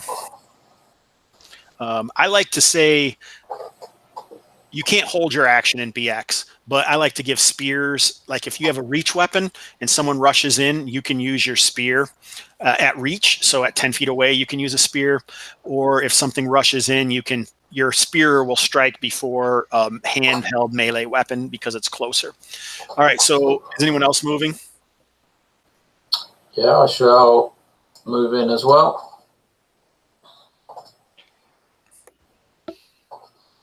So these creatures are moving at the same time you guys are moving. So some of you are actually, rushing out of the fire, out of the torchlight, but unless the torchbearer is moving up as well. I Yeah, assume I so. pushed Goldrick forward. Yeah. That's you, Aaron. I apologize. I was El Muto. I'm scared. Okay, here I come. Oh, there's quite a few of them. Oh, Jesus fucking Christ. Never heard of the guy. Well, this is where you try to turn them, Cody, and if they can't be turned, they can be slept. Or I guess Aaron knows that they can be slept already. Can web them, right? And then like a signature. I think rightly they were immune to sleep, weren't they, Aaron? I was What about moving Therm? the tree peeps last time. Therm? Is Thurm moving up? Oh, Not sorry. I'm getting up in there. I'm sure Baggio tried to sleep them last time and it didn't work. Correct. All right. So missile fire. No missiles. Okay, yeah, at the minus force. I guess they can't even shoot through here. Never mind. Yeah, not that far back, but No, it's like tight bodies in here. It doesn't make sense. okay. Now it's spells, magic, which I include magical type spell abilities, which would be like turn but you can't, if you move, you can't cast a spell, but I would still probably let people turn because I like them to rush up. Turning. But you're like kind of way in the back too. So I'll just yell. Hold my symbol really high. Who's your god? Yeah. It's a good question. So and It's so. Arkan. Arkan Animar, The lawgiver. the flying Lawgiver. sun, the lawgiver. The Lord of Dawn. What's it look like when Aradesh attempts to turn? His symbol probably glows with the light of dawn. And you feel like oppressive. Like, have you ever been in a courtroom and the lawyers are just like breathing on you? That's what it probably looks like. Looks like or feels like? Both. Oh, okay. So you have this omnipresent feeling of someone over top, Yeah. judging. Yep. The dwarf is super uncomfortable. Yeah. Someone breathing in my beard? Get off. Is there a turn button? Oh, yeah, there it is. All right. So Hey. in BX, it's supposed to be undead, and these creatures are not actually undead. But I've extended the power of turn undead for law for anything that is unnatural. Kind of a play it by ear rulings, not rules decision. But some people have turned like mossy alien dimensional traveling sturges in the past. I don't know if any one of you characters were involved in that, but so I know exactly what these are, but the players are never going to know if you could turn these or not. I would say they're guessing to do that just because I use skeletons in this instance, but Well, clearly these things haven't paid their taxes, so. So it's 5 hit dice. So Yeah, so, if a 10 is good enough, then 5 hit dice. So the way that I use turning is you can do it as often as you want, but it only works as long as the cleric is concentrating to keep the turn active. So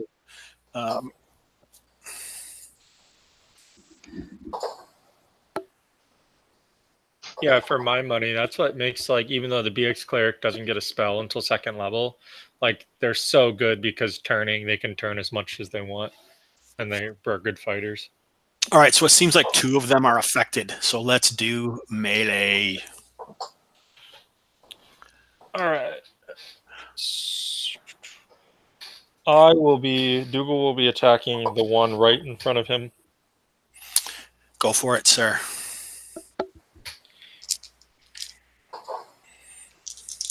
Yeah, baby. Too bad my hand axe just shattered.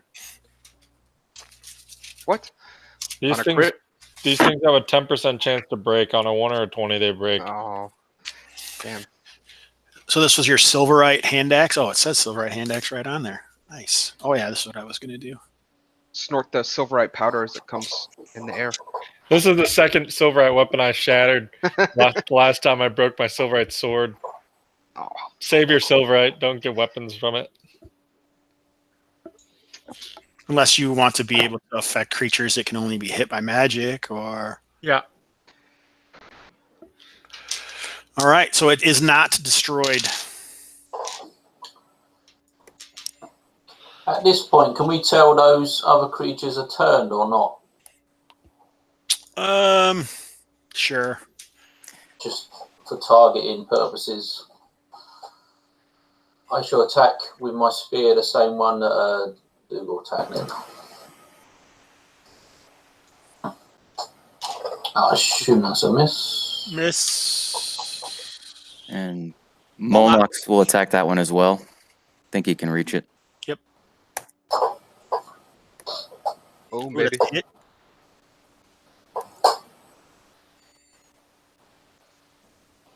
Nice.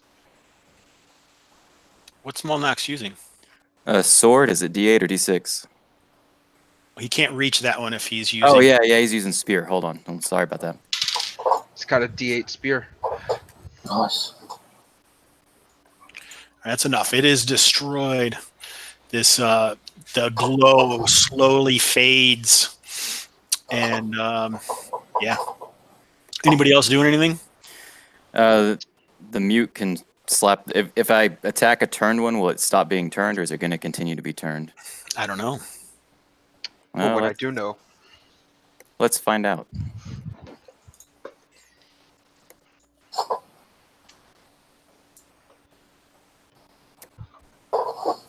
No, my macro is not working.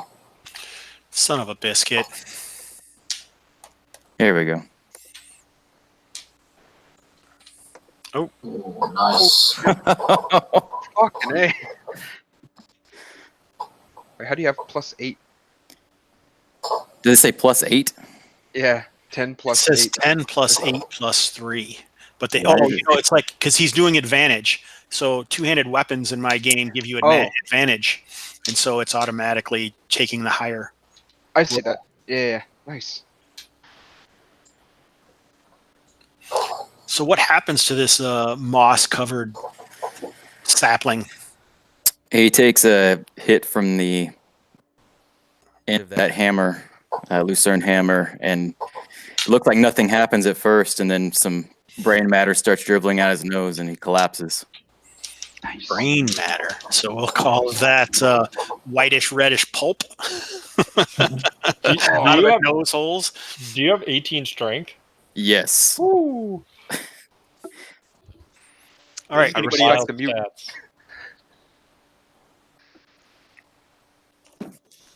Anyone else? I think that's everyone who can melee right now. All right. So this creature is going to get an attack back on Dougal because it was simultaneous. 11. AC 2. AC -1. Whoa. Just kidding. Yeah, it misses. All right, so let's do initiative.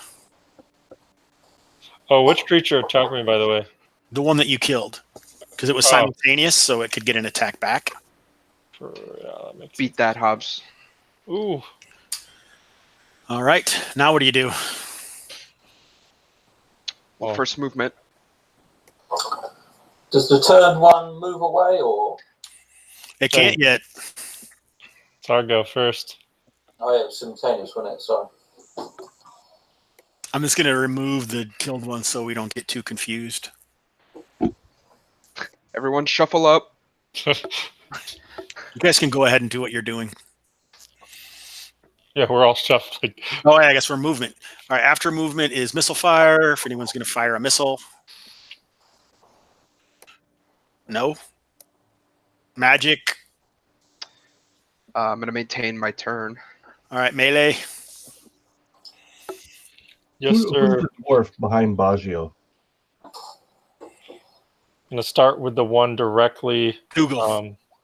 Aaron. Erik does it, Aaron. Sorry. Oh, who's that? I'm Yeah, gonna start. I'm gonna. I'll see where I am. There we go. Sorry, Aaron. I was trying to attack. My bad. Okay. Okay. So I'm gonna start with this one right here because people can't attack him. I'm the only one who can attack him. It's Nice. this one over here, right? Yep. All right, it's not destroyed. Dang. Can I reach out with a spear or not? Around the corner. Sure, at a -2. Okay, I'll try that because I want to try and get rid of him. Dougal will just bend your spear a little bit as you like. No. RFED misses. Okay. Molnox will swing at this guy right here. Okay, go ahead. Swing, he really means stab, right? Yeah, sure. The mute.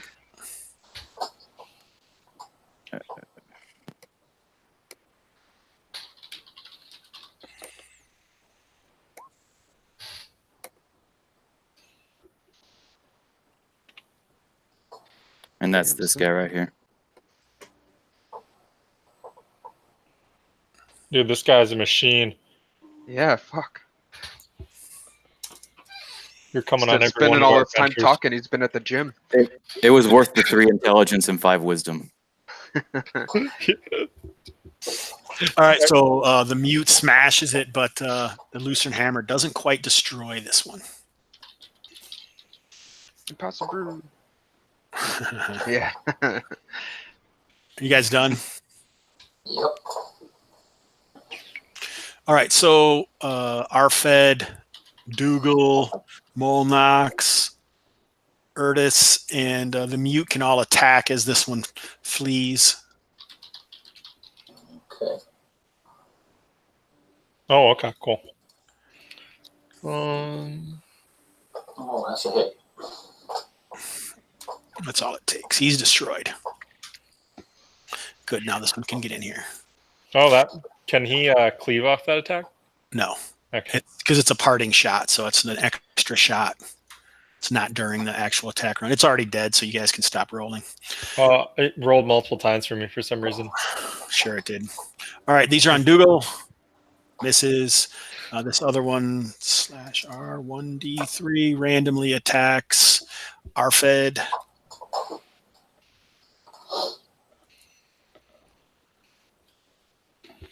These guys might have had 2 attacks last time, but I don't remember. Oh, misses.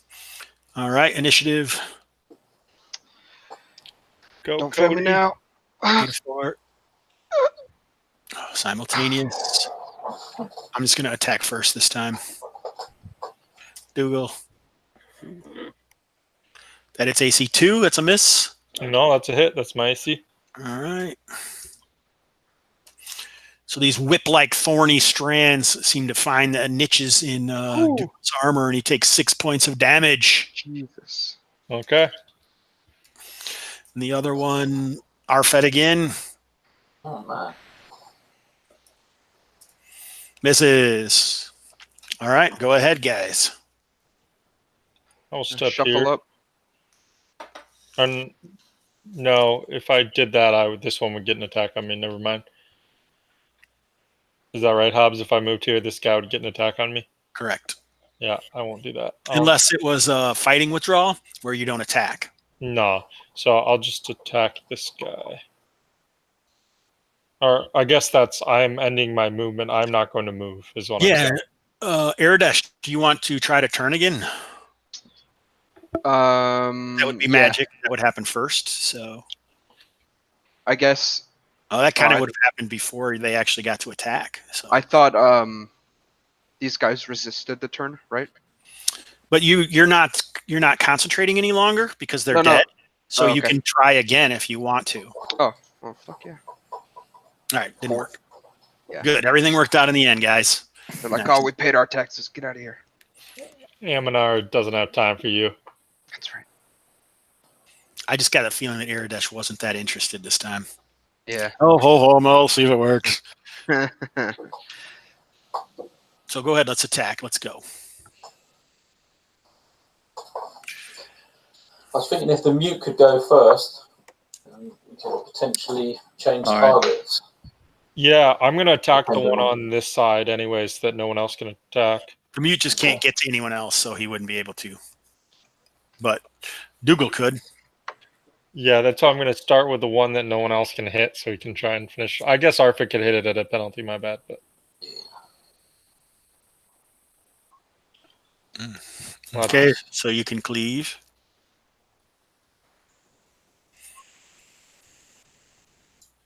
Nice. All right, so you hit it, but it's not dead. So I'm just still continue to follow that same routine of the combat sequence. Call it the 5 M's. The mute will swing at the one guy he can hit. RFED, you can go ahead and attack too if you'd like. Yep. God, your guy's a machine. So we've been knocking quite a few of these guys down. Did their morale appear to be affected at all? No. Okay. In fact, RFED can continue to feel, the ring heating up or whatever. So the mute cannot attack again. Yeah, they're supposed to go last. I just messed up. That's a good call. Why does it say Mercy on for me? You must have clicked the thing as at the bottom, and it must say as Mercy on. Oh, how the heck do I disable that? You just click it. Don't you have like a drop down menu? Oh, you're right. Weird. Yeah, click it and change it back to your character.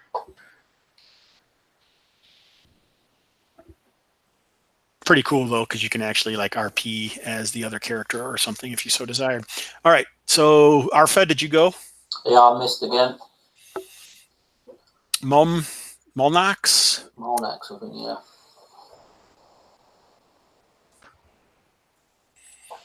Adeline. That is a miss. What are you laughing about? Aaron over here playing with himself. Oh, wait. Oh, wait. All right, initiative. Beat a 2. There's no way you possibly ever beat a 2. Ah, knew it. Bastard. All right, so nothing likes Alfred. Jesus. Oh! Are they drawn to this ring in some way, these Perhaps. nasty, foul creatures? 7 points of damage. Oh, the shield's going. It's gone. All right, yeah, so this creature slashes out. It's got extra long arms with these thorny branches for fingers. Wraps around RFED, and he barely gets his shield in the way, and it wrenches it free, spinning it down the hall. Take it. You guys can go. Move. Since it can move up, I can move up here, and I'll beat the Oh, we're flanking. You have the flanking feat, right?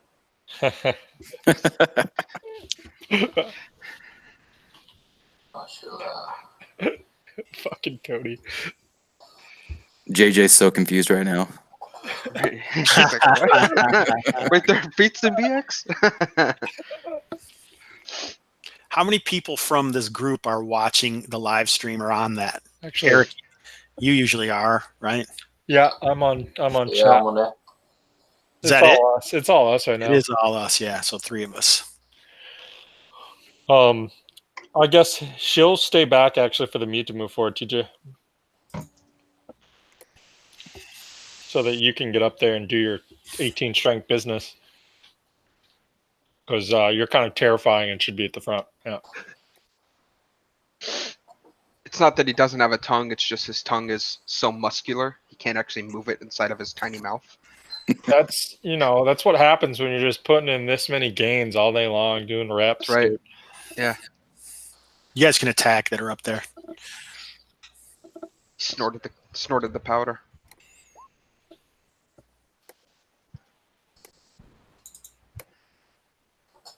It's destroyed. We just like office space this thing. We surround it. PD load letter. Yeah.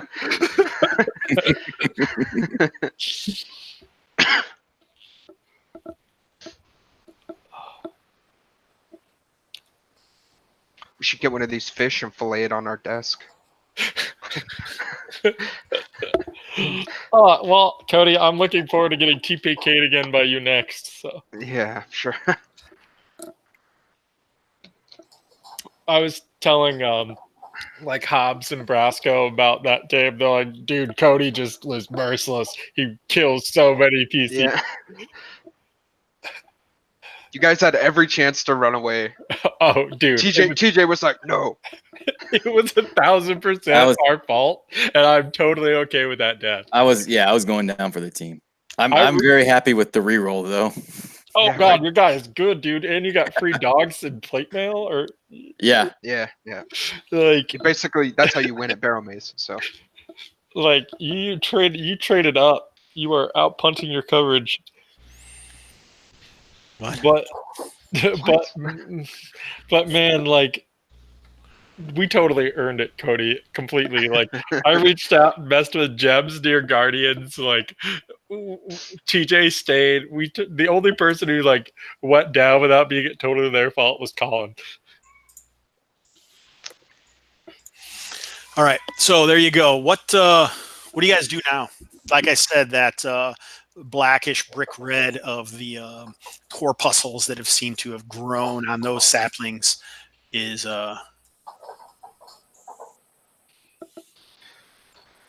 fades away. Does the ring start to cool now that them creatures have gone, or is it still hot? It cools down. Okay. Oh, cool. So it's like a warning system that there are those creatures nearby. So there's the party if you'd like. So this whole area has more of that reddish black veins throughout the wood of the internals of the god tree. Oh no, I do not want to deal with corrupted ants. Number 9. So you do see pieces of ant-like remains littered about this area. Mm.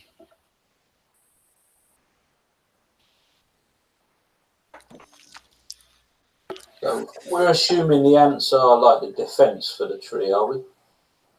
Like that or some kind of symbiotic thing, right? Yeah. They might be the answer. But these tree people got corrupted too. Yeah. What were you gonna say, Aaron? Sorry. Oh, the ants are just the answer. That's all. Oh, they're just ants.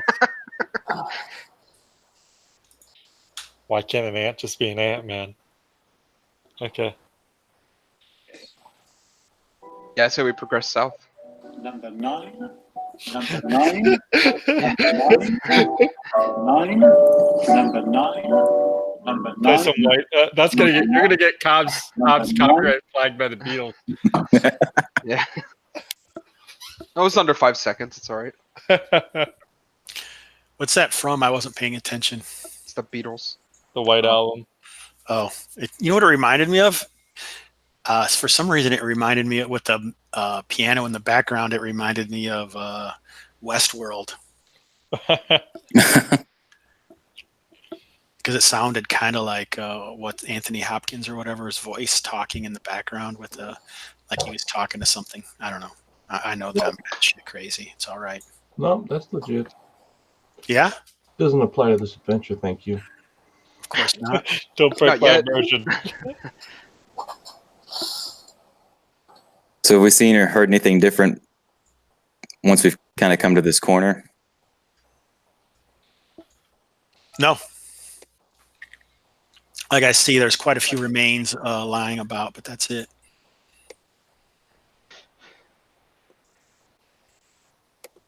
These guys probably spilled in, like these things we were fighting probably spilled in from here.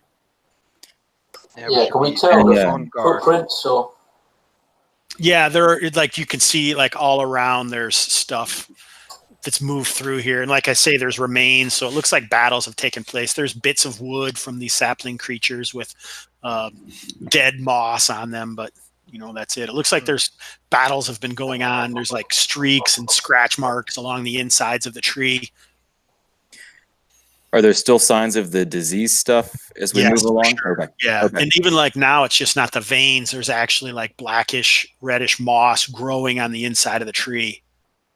Any direction it looks worse? Or is it coming from maybe this area here? Or... Correct. Okay.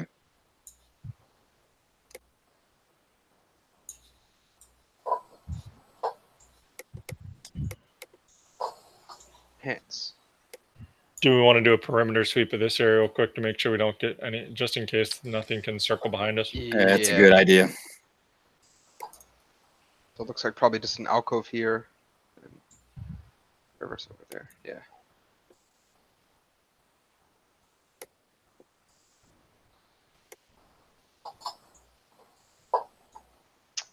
I wonder if, Jason, so I think we're pretty clear that maybe the ants come from these things. Does it look like there's detritus or anything around their little nests? Not any more than anywhere else. It does seem like whatever happened here, it happened. Okay. A bit. All right, so that's. I wonder if we should just search them for treasure or something, but I don't want to disturb the ants. What treasure would they have? Like, Well, I don't know if the ants killed something down here that wasn't supposed to be down here outside of what we've already encountered, like, I don't know, other adventurers or something. it's possible. Personally, I don't want to risk screwing with these things. Yeah, it's probably not worth it. They might have the holy hand grenade of Antioch. Yeah. Holy cow! You are digging deep, mister.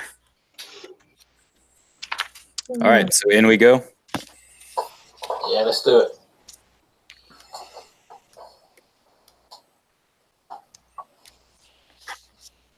Hold it 1 second. Oh, not there. Shit.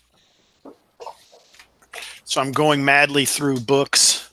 I would think BX is the most complete book, but there are other things that sometimes you may want to look up. So right now he's looking at his 3rd edition. I don't. Monster I was Manual. going to say I don't own 3rd edition, but that would be a lie. I bought the 3 core books when they came out, and then never opened them since. After I looked at them and I realized that it was not the game that I probably wanted to play. All the treasure tables are in the main book, though, surely. Sure. Yeah. All right. I'm not. Whoa! What the heck? Oh, there went the movement die. We just moved. Fortunately, I'm not worried about that.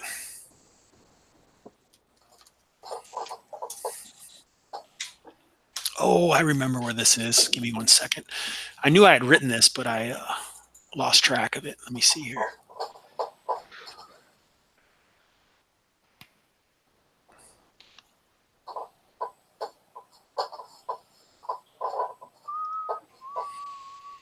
Hey, no whistling. Jason Hobbs, Fun Police. Yeah. He's on the case. Why don't you like fun? Because fun never liked me. Okay. Maybe You're off the case, Master. You're a loose cannon. I ask my wife that all the time, but it's based off of that old. I don't even know. There's like the 2 dudes in the guy and the wife driving the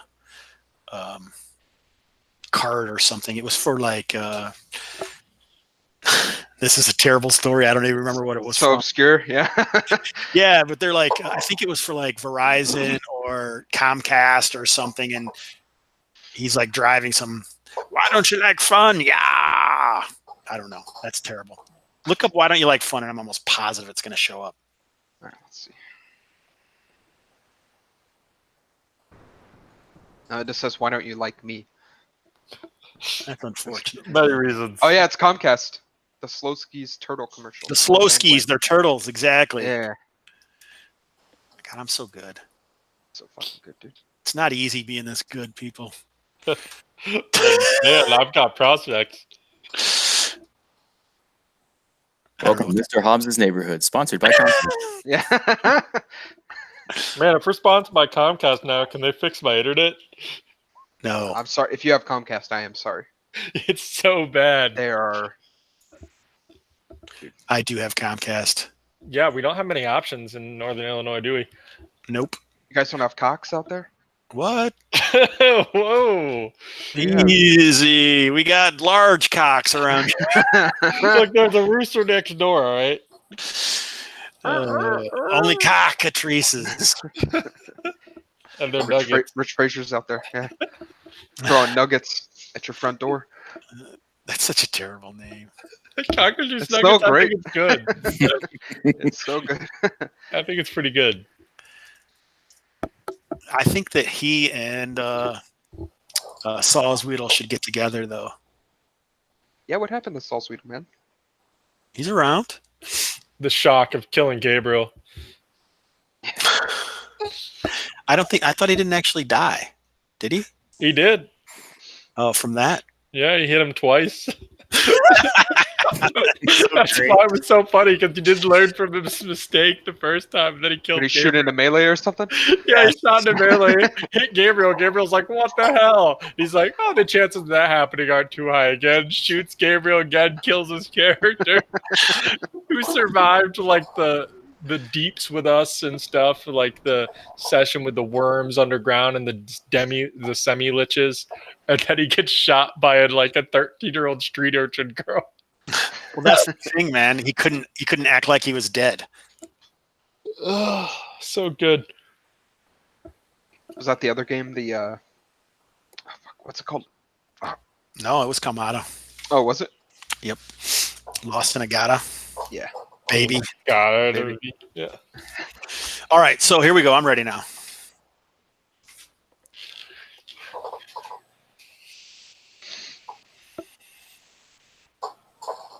All right, so you guys, as you're here, you can see this reddish pulsing that you've come to recognize. Can you guys see anything? Probably Nope. not. Not yet. Yeah, I saw the reddish pulse. You did? Yeah. Okay. Yeah. Back up a little. Like almost like the slow beating of a gigantic heart. Somebody get the oil ready.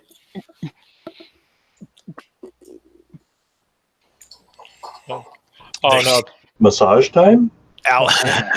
Alfred's the ring begins to heat up and almost reverberate on his finger like a heartbeat. Oh, Foul creatures ahead.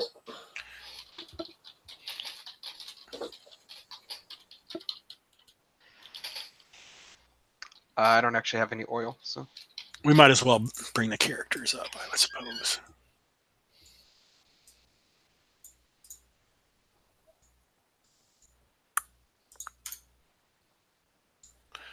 Yes, you probably can't see, I know.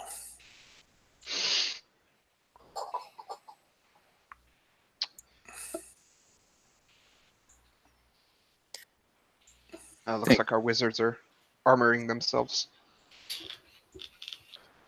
I think RFED and Molnox are switched there, maybe.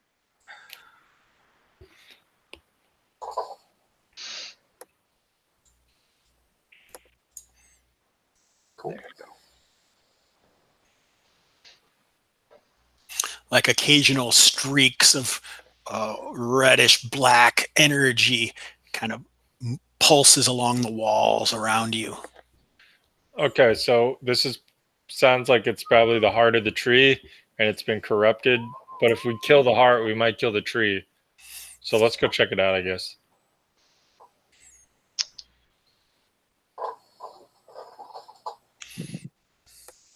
I step forward.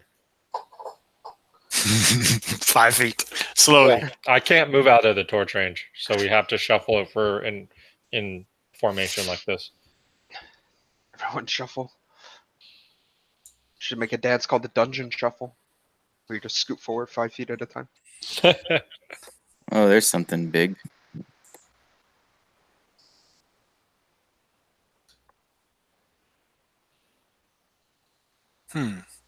If we charge in and surprise it. Isn't it like a networked organism?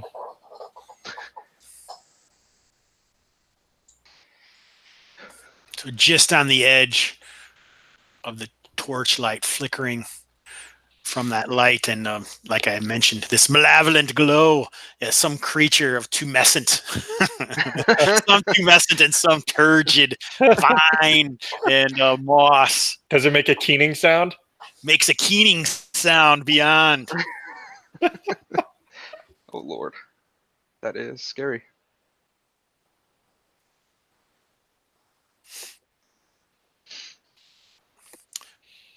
And it seems like as it steps, you can kind of see the blackish, reddish glow kind of emanate from its massive torso as it kind of shambles along the floor. I lost it. What was that thing just called? Moss mound. Yeah, I don't Moss. see it on the handouts. Could you pop it up again, Hobbs? I accidentally lost it. Oh, it's at the very top of the handouts. That's why. Oh, thank you. Like when you click the microscope. Oh, to cool. Make it bigger. It's like tinier. Yeah. So I'll do this. Okay, cool. Look at that thing. Dang. Got a guy inside of it. Yeah, that's probably not accurate, but It's just a puppet. Is It's it worth trying to- our, Tried is to it hide worth it. our dual wielding torchbearer getting another torch out in case that comes Is of use? Yeah. How long has our torch been burning? Is it burning low? halfway. Just Well, we you guys might would be able actually to- be on your second torches because you rested. Yeah. Oh, right. This would be the second round of torches. It's But half. is the mound shambling? Did I say that? No, you said shumbling. And then I said shambles forward. Yeah. So what are you guys going to do? You can actually see these pulses as it moves. It reverberates kind of along the floor and into the walls and passes past you into the chamber beyond. Is the mound discolored? Yes. Oh, okay. So we got to kill it. I will get a flask of holy water out.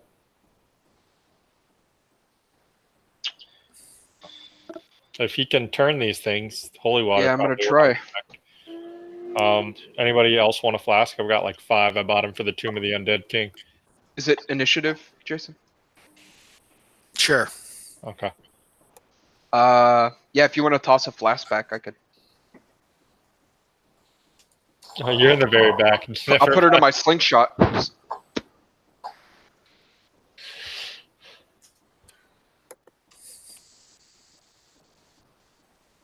This time it probably will serve us to pile into this chamber.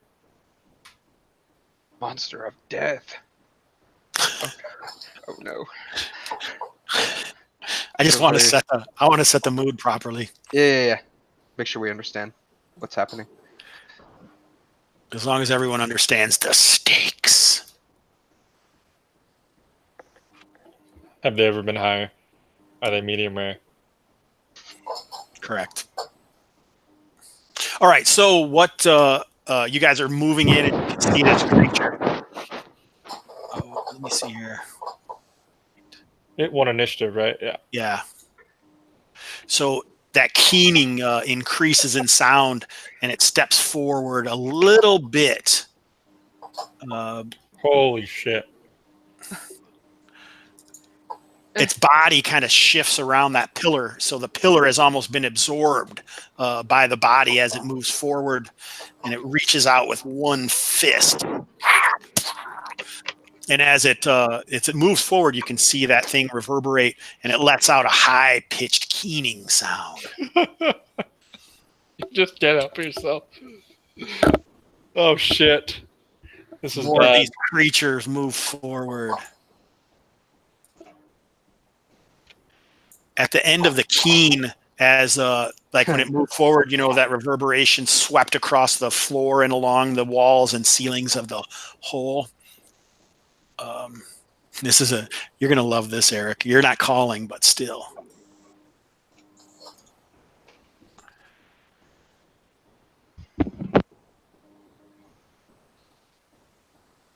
Creatures kind of make their way out of the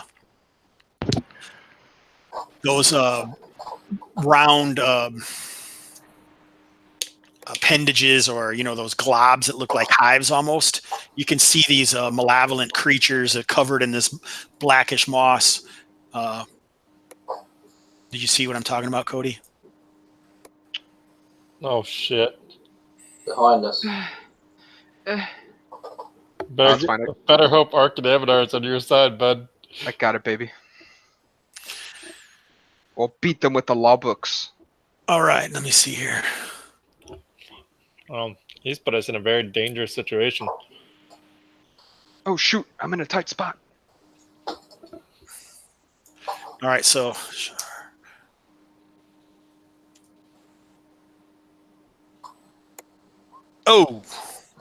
so 2 fists come down, one on Molnox and one on Dougal Bailey.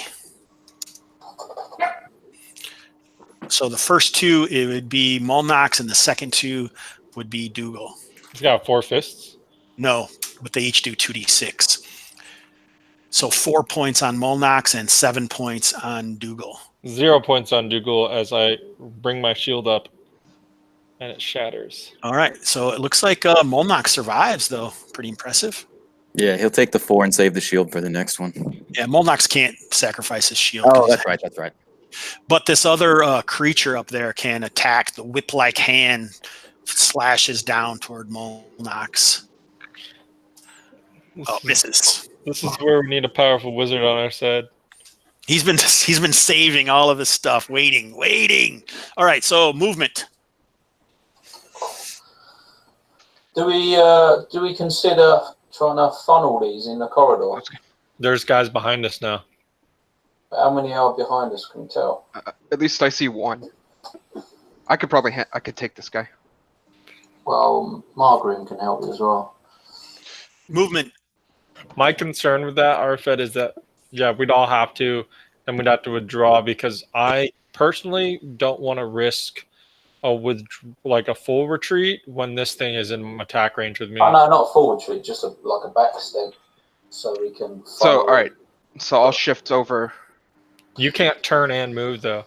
Yeah, he can. I allow you turning. Yeah, Oh, but not cool. casting. Okay. But Baggio can't cast and move. Correct. So like if the cleric was casting a spell, he couldn't move. So we're just gonna... I ain't got a spell. what We're is just gonna full-blooded attack this big main creature then? Just all go in, full guns blazing? I mean, Just try and take it down?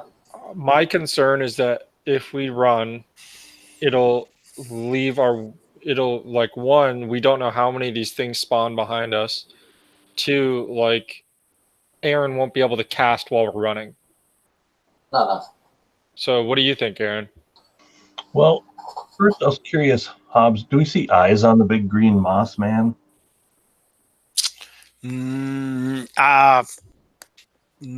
I would say it probably has these different pustules all about it that are glowing red. So not singularly on its eyes, no. So I have a feel if a light spell would blind it or not. 20% chance that it would. Okay. More likely on the creatures that its minions, these saplings that are infected saplings. Indeed.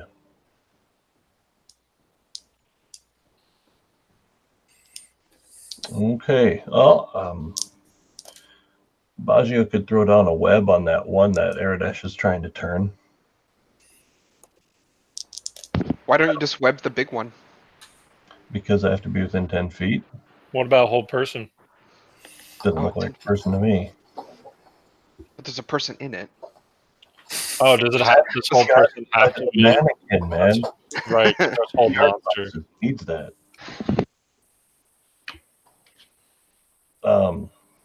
Yeah. I guess that goes back to Arvid's question. Then, should we run and how? Well, I think that my suggestions are the 4 front guys just attack the big thing and take it down as quick as possible, or we 5 foot step back and sort of funnel them so we only fight 2 at a time and deal with the back with the Baggio and the guys at the back sort of have to deal with the back attack. Yeah, I think we have enough support in the rear of the party that we could handle whatever comes up behind us, while the guys in the front funnel backwards and take on. Yeah, so it's either charge full in and just take down that big thing as quick as possible, or sort of My step back. my fear is that there will be a bunch of guys back here who will do this. They'll come up here and block our retreat and engage the people in the back, not allowing us to move. As soon as they can move, that's my worry. Well, I think the best defense then is attack and just take the big thing down. And Yeah. so- Yeah, I mean, I think either one might work. Anybody else have any input, I guess? Caller? What are we doing?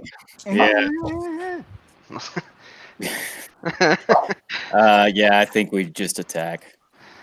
Yeah, Baggio will throw a web down here. So movement first. All right. So Aradesh moved. Dougal's moving. The mute pushes Molnox forward.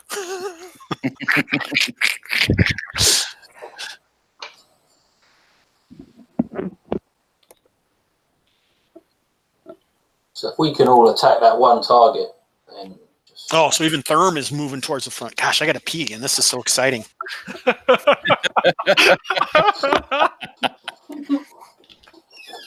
There's something to, if you ever do a Jason Hubbs episode again.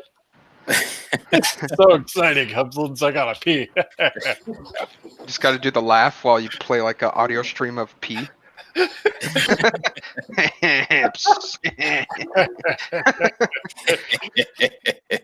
You do it pretty well, TJ. Oh, it's so good. It's my laugh. We have the same laugh. See, this is why I can't have a podcast, because it would just be me being Kermit the Frog if you ever made fun of me. Kermit the Frog here. Kermit the Frog here. The nice thing about having a kind of Kermit-y voice is that you can do all those voices really easy. Like Kermit the Frog, Jordan Peterson, they all sound the same. That's what your podcast could be. Jordan Peterson and Kermit the Frog discuss tabletop role-playing games. That sounds like the audience that I absolutely do not want.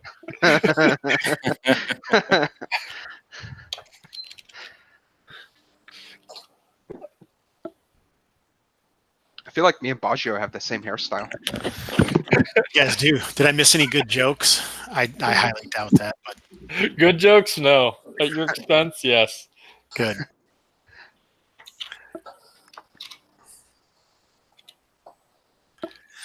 Awesome. I'm so excited. All right. So, yeah, it's your guys' turn, right? You guys movement magic. Yeah, Celine will cast light on this dude. Okay. Does she sing when she casts? I light up your life.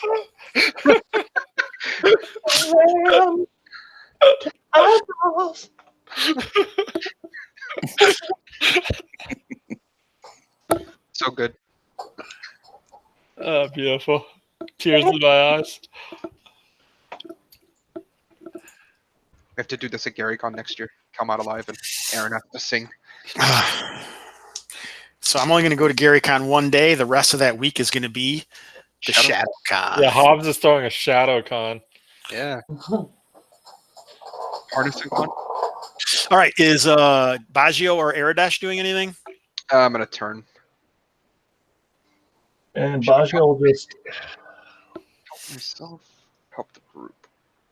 I think I'm going to try and help the group. I'm going to try and turn this big thing. So basically, when you turn the light, your power emanates, and it's going to go low hit, just like a sleep spell. Yeah, right. Low hit dice to high hit dice nearest you. Then I Where- will. Where are you putting your web?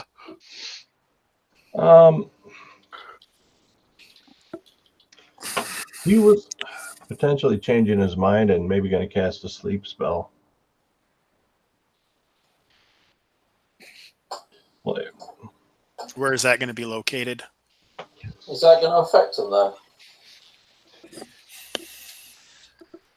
What's the chances? I don't know. Depends how many hit dice that thing is. It's like Yeah. at least. You don't think it's similar to the other creatures though? It won't be affected. Yeah, that's what I kind of wonder about. Yeah, I'll just stick with the web spell. I'll draw a little shape for you. Something like this. Boop. And correct me if I'm wrong. The plan up here is to beat the shit out of this thing, right? I think we just throw everything. Oh, you're getting oil for massage. Come on. Yep. Go get them. I like how we were thinking to go against a plant-based creature and none of us brought any fire. I didn't want to like burn the tree down. Yeah. Like I say, you can use the torches, surely though, localized. There's all this wood chips and pollen in here too. Like that could get real bad real fast. Yeah. That's what people use to start fires. Yep. All the kindling. So Aridash, you're at the edge of the light, so you really can't see a lot over there, right? That's fine. Okay. Just yelled. I'm very loudly reciting the penal code of.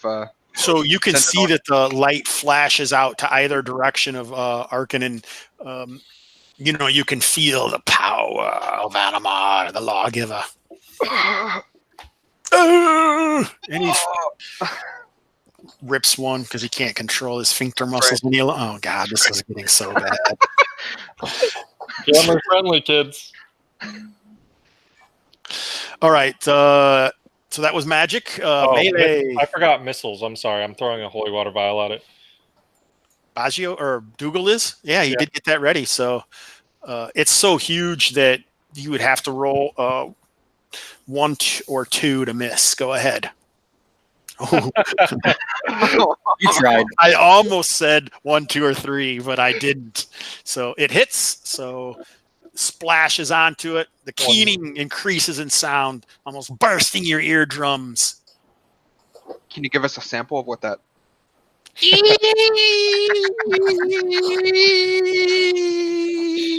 Ow, my eardrums. Ow. Oh no, my eardrums. They are shattered.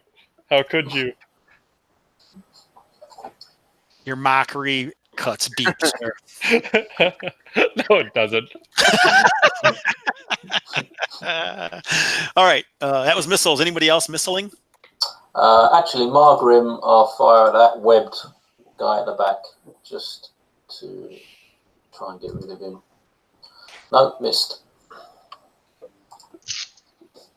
So powerful blasts of... Oh, that was supposed to be yellow. Didn't change to yellow. Lasers hit Aridash in the face, melting his brain. Yeah, right. Sorry, those are lasers of law. Yeah. That's my new metal band. Yeah. Oh shit. Did you hit? No, I missed.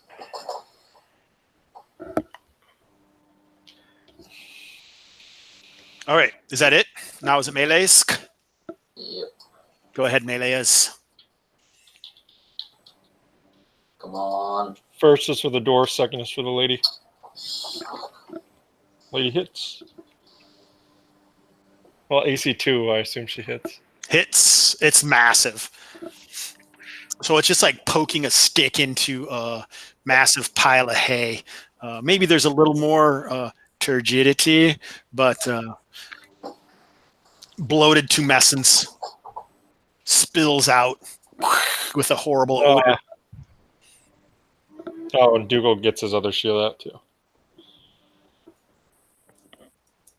Okay.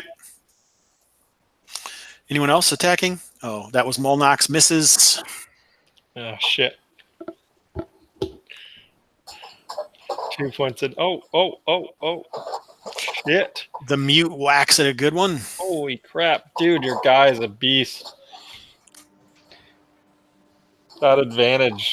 So sticks and twigs kind of cut, and this putrescence kind of oozes out a sick purple putrescence. That's a lucerne, right? So it's like a hook and like a spiked hammer, right?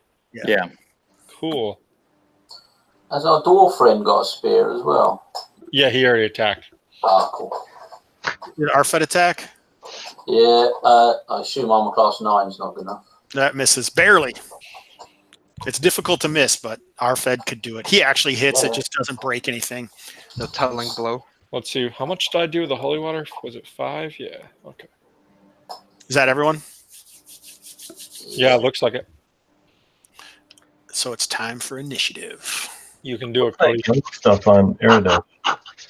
What's that? What's the yellow stuff on Aradesh? It's my Those lasers are like, of law. yeah, the lasers of law are flashing out towards Oh, okay. creatures in the darkness. Okay, I thought he got Spider-Man. Spider-Man. Ah, God damn it. Oh boy, that's real good. So sorry. Way to kill somebody. Nice. Oh, yeah. Okay, Dougal. Both fists of this massive creature come flying down at Oh Dougal. no. Thanks. At who? You Dougal. didn't even roll because I like hit it with holy water, so it's pissed at me, I guess. I rolled. Didn't you see the D4? Oh, okay.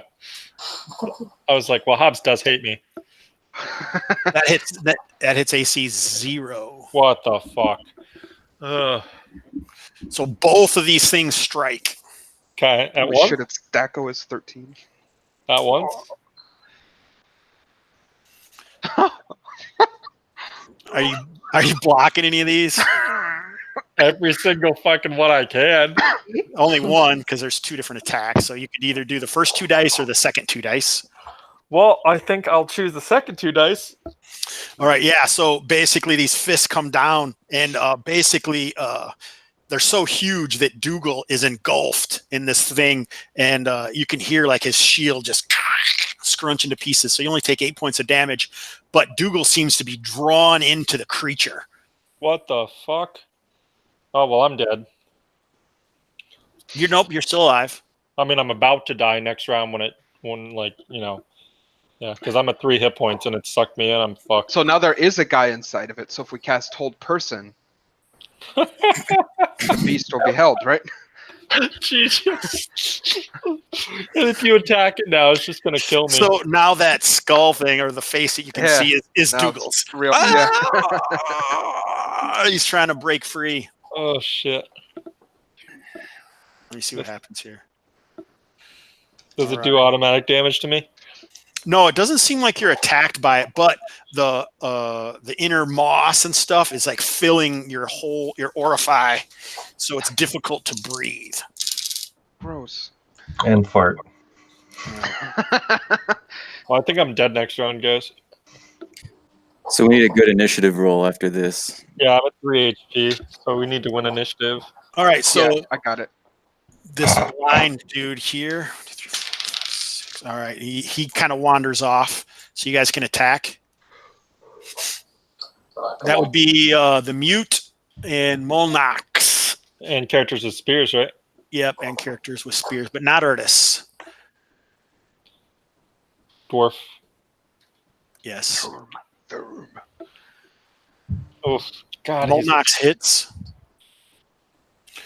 1 point so far. And he can't be using a sword this time, right? Because he's close up. Who? Molnox. Well, if he would use, yeah, is that what he used last time? Yeah, that's fine. Ooh, Jesus. that's enough. As he wanders out of the torchlight, you can see he just busts into not 1 million, but 999,000 pieces. All right, he's gone, so that doesn't matter anymore. All right, so these other guys, though, they come rushing in to attack. Ooh, this one's bouncing around in the background. All right, so we got 2 of them, 1 on each, the mute and Molnox. I should have done their movement first, I guess. I cheated, didn't I? Yep. Sorry about that. I'm a cheater.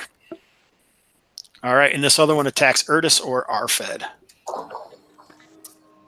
RFED it is, of course. Of course. I'm convinced RFED. This is your guys' turn. RFED's immortal.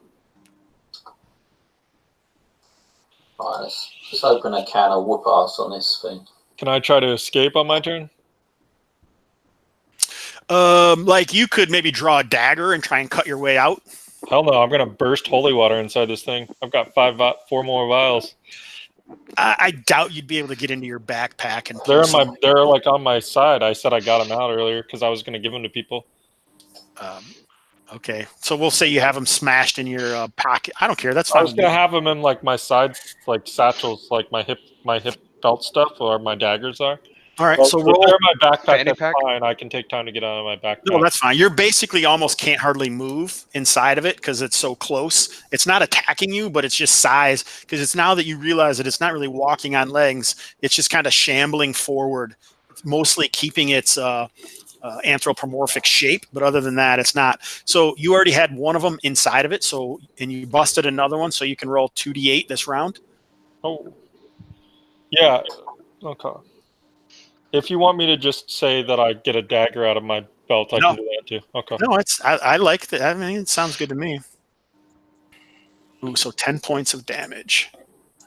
It's about this time that many of you are realizing that you would think your weapons would do more damage to these creatures than this creature, but it obviously doesn't have like any vital organs or anything like that. So you're basically just like hacking at this giant moving shrub. So we got all sorts of guys. Who's doing what? Is it possible? I assume it's possible to attack this big bush, as it were, without harming Dougal. Can we attack it in bits so it's not gonna? Well, basically, we'll do the same thing as missile fire. So if you want to roll straight up, then you will definitely. You could hit him if you roll a 1, 2, 3, or 4. You will hit him and do damage, but otherwise, you could, just take the -4 and not do damage. Please You know what I'm don't saying? Salzweedle me. What's that? Please don't Salzweedle me. No, I'll take the -4 and I'm going to attack at it. -4.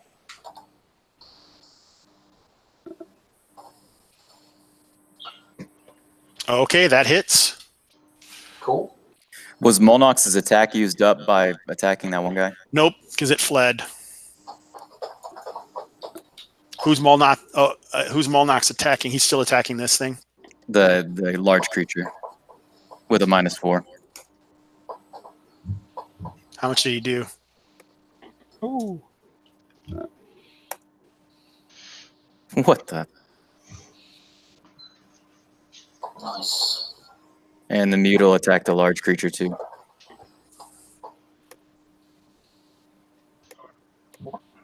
Molnox is a beast, man.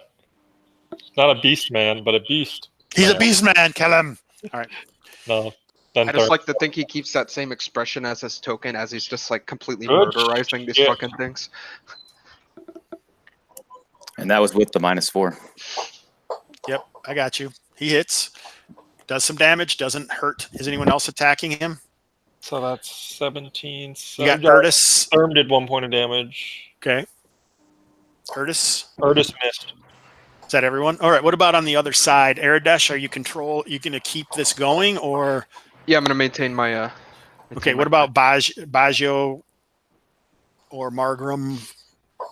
Margram's going to run forward, actually. I didn't move him, did I? That's okay. You can move him and attack. Is fine. Okay, he's just going to move up and attack there. All right. Try and Miss. Oh. Is that everyone? Baggio didn't do anything? He moved and then he launches his toad will spit at the thing. He whips the toad forward as it spits. Yeah, do it. How's that, huh? AC 15, pretty sweet. Pretty sweet. All right, so you We're using the rolled a ascending 9, version of OSC, right? so that doesn't hit. All right, Yeah, reversion toad. Totally. that sounds like everyone. Deline could move back to give Aradesh some line of sight if she wanted. Yeah, fuck you guys.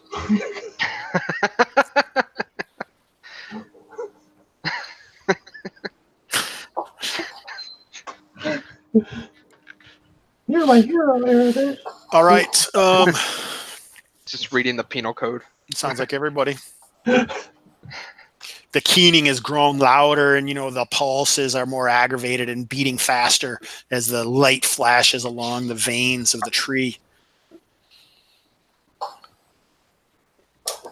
Oh, you're lucky. Thank Oh, Christ. but Dougal, you're trying to cough and get these spores out of you, but it seems difficult, and the light is growing dim around you. You guys can see him trying to bust out like one hand, and one time, comes out in a fist. He's still living in there. Show us your middle finger if you're still alive. All right, so 1d8 this round. Dougal. Doing it. Only 2 this round. I've dealt it a lot with this holy water, though. All right, who's attacking? Who's attacking the creature, the large creature? A toad. Go ahead, Mistletoad. Da, da, da, da, da, da. I think the -4. I don't know why, but That seems against Baggio's character. It doesn't seem like he'd give 2 shits if he hit. He's friends with Acid Spittle. yeah, AC 9 is gonna miss. We've been on so many adventures together, though. Just barely. That makes me feel a lot better. Yeah, Yeah, if you hadn't taken the -4, I'm pretty sure that would have hit. Baggio's gonna web these 2 up top. Okay.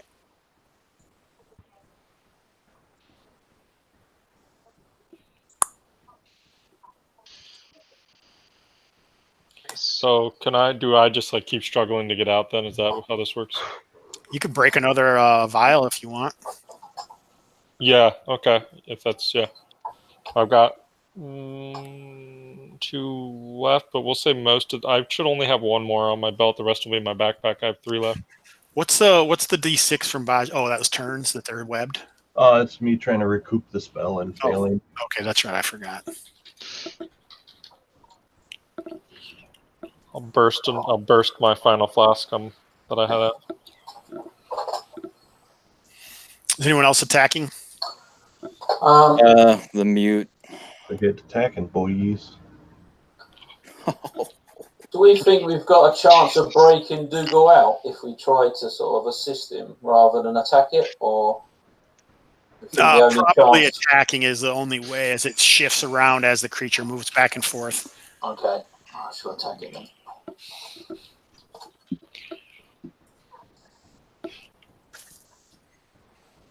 Hey, Cody. Yeah. Does your character have a line of sight, or are you blocked too? Because I don't see much with. Yeah, I could see. Okay. We got a guy down here that's not turned. All right. He has. He's stuck in a web, though. Oh, he is stuck in a web. What about Margrim? Is he attacking this creature in the web, or did Ertis go? They missed. There. Can Margrim get through? Can he get past own characters? No. No. Okay, he'll just attack the one in the web. Is he using a spear? No, he's not. Oh, he has got a spear. Yep.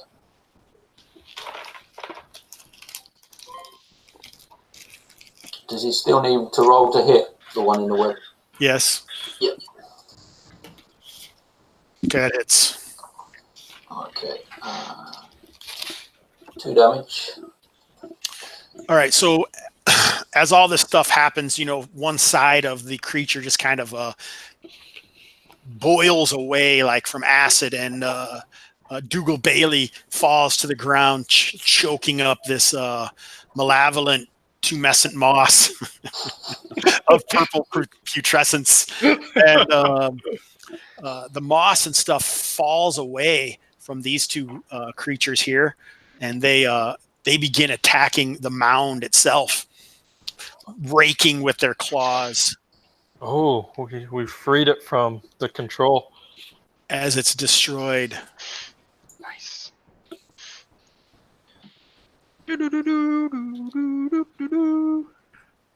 What's that of?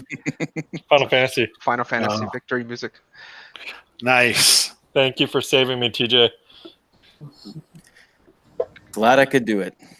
And everybody else. but And you other guys, that but guy mostly, with but the mostly 18 TJ. strike doing 13 damage with his strikes. What Ah! the hell?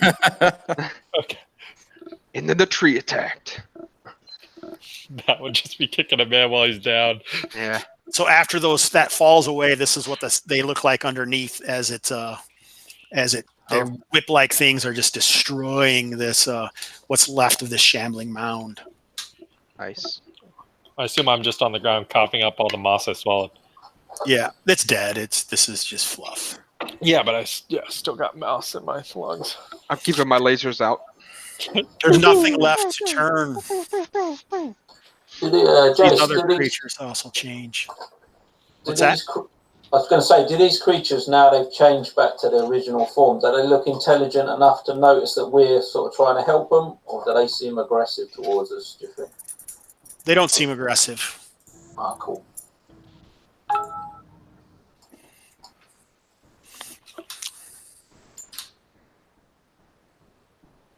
All right, now what? I'm going to check my ring for if it's pulsating or heating. For treasure. I'm going to walk to the back of the group. Sorry. It's still hot. Okay, so... And you can see that some of this putrescence still exists in this direction. Like it's glowing in the background over here. My spider sense is still tingling, everybody. Request to be moved to the back of the marching order. Request denied. Get I your was ass going up to there, say, soldier. denied. I was going to say, no one's... the caller hasn't confirmed that, so... Yeah, no shields left to send to this session, and 2 hit points. So once that there's nothing left and that creature is destroyed, shall we say, limb from limb. Jesus Christ.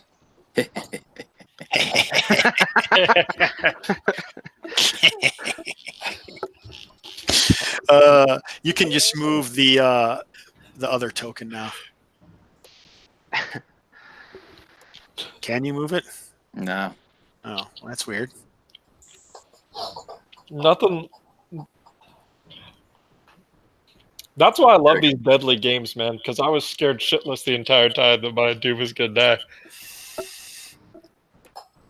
All right, so you search around, and as you look up here, you can see that these creatures are now sort of saluting you with their thorny appendages, and a similar opening to what you had seen in the beginning struggles to open up here. Nice. Is this one of the treasure vaults of Zabadadad? Zabadabad. Zadagabad? It's the treasure vaults of Trinidad. Yeah.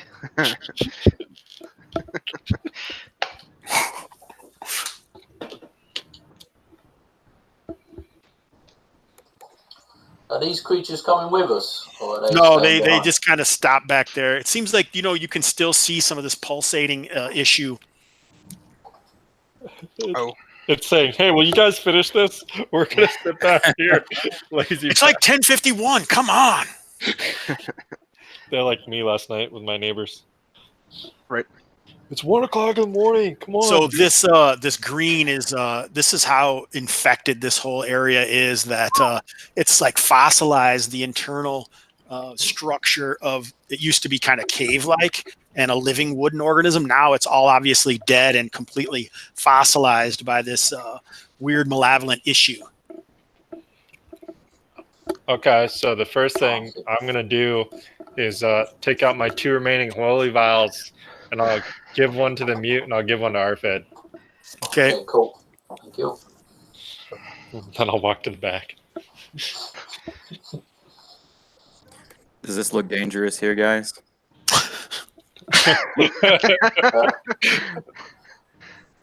Is there anything that doesn't look dangerous? That's what I was Anyone have a 10-foot pole? So Do we have a thief? You have a halberd up front. I don't know, or a No, spear. It's a good I do call. have it. Yeah. Could you Yeah. describe this little more, Hobbs? Yeah, like the things that you had seen previously, like any of the corpuscles or abstractions that would fit out of the woody nature of the internal area of the god tree has all been fossilized, and it looks almost like an alien structure almost.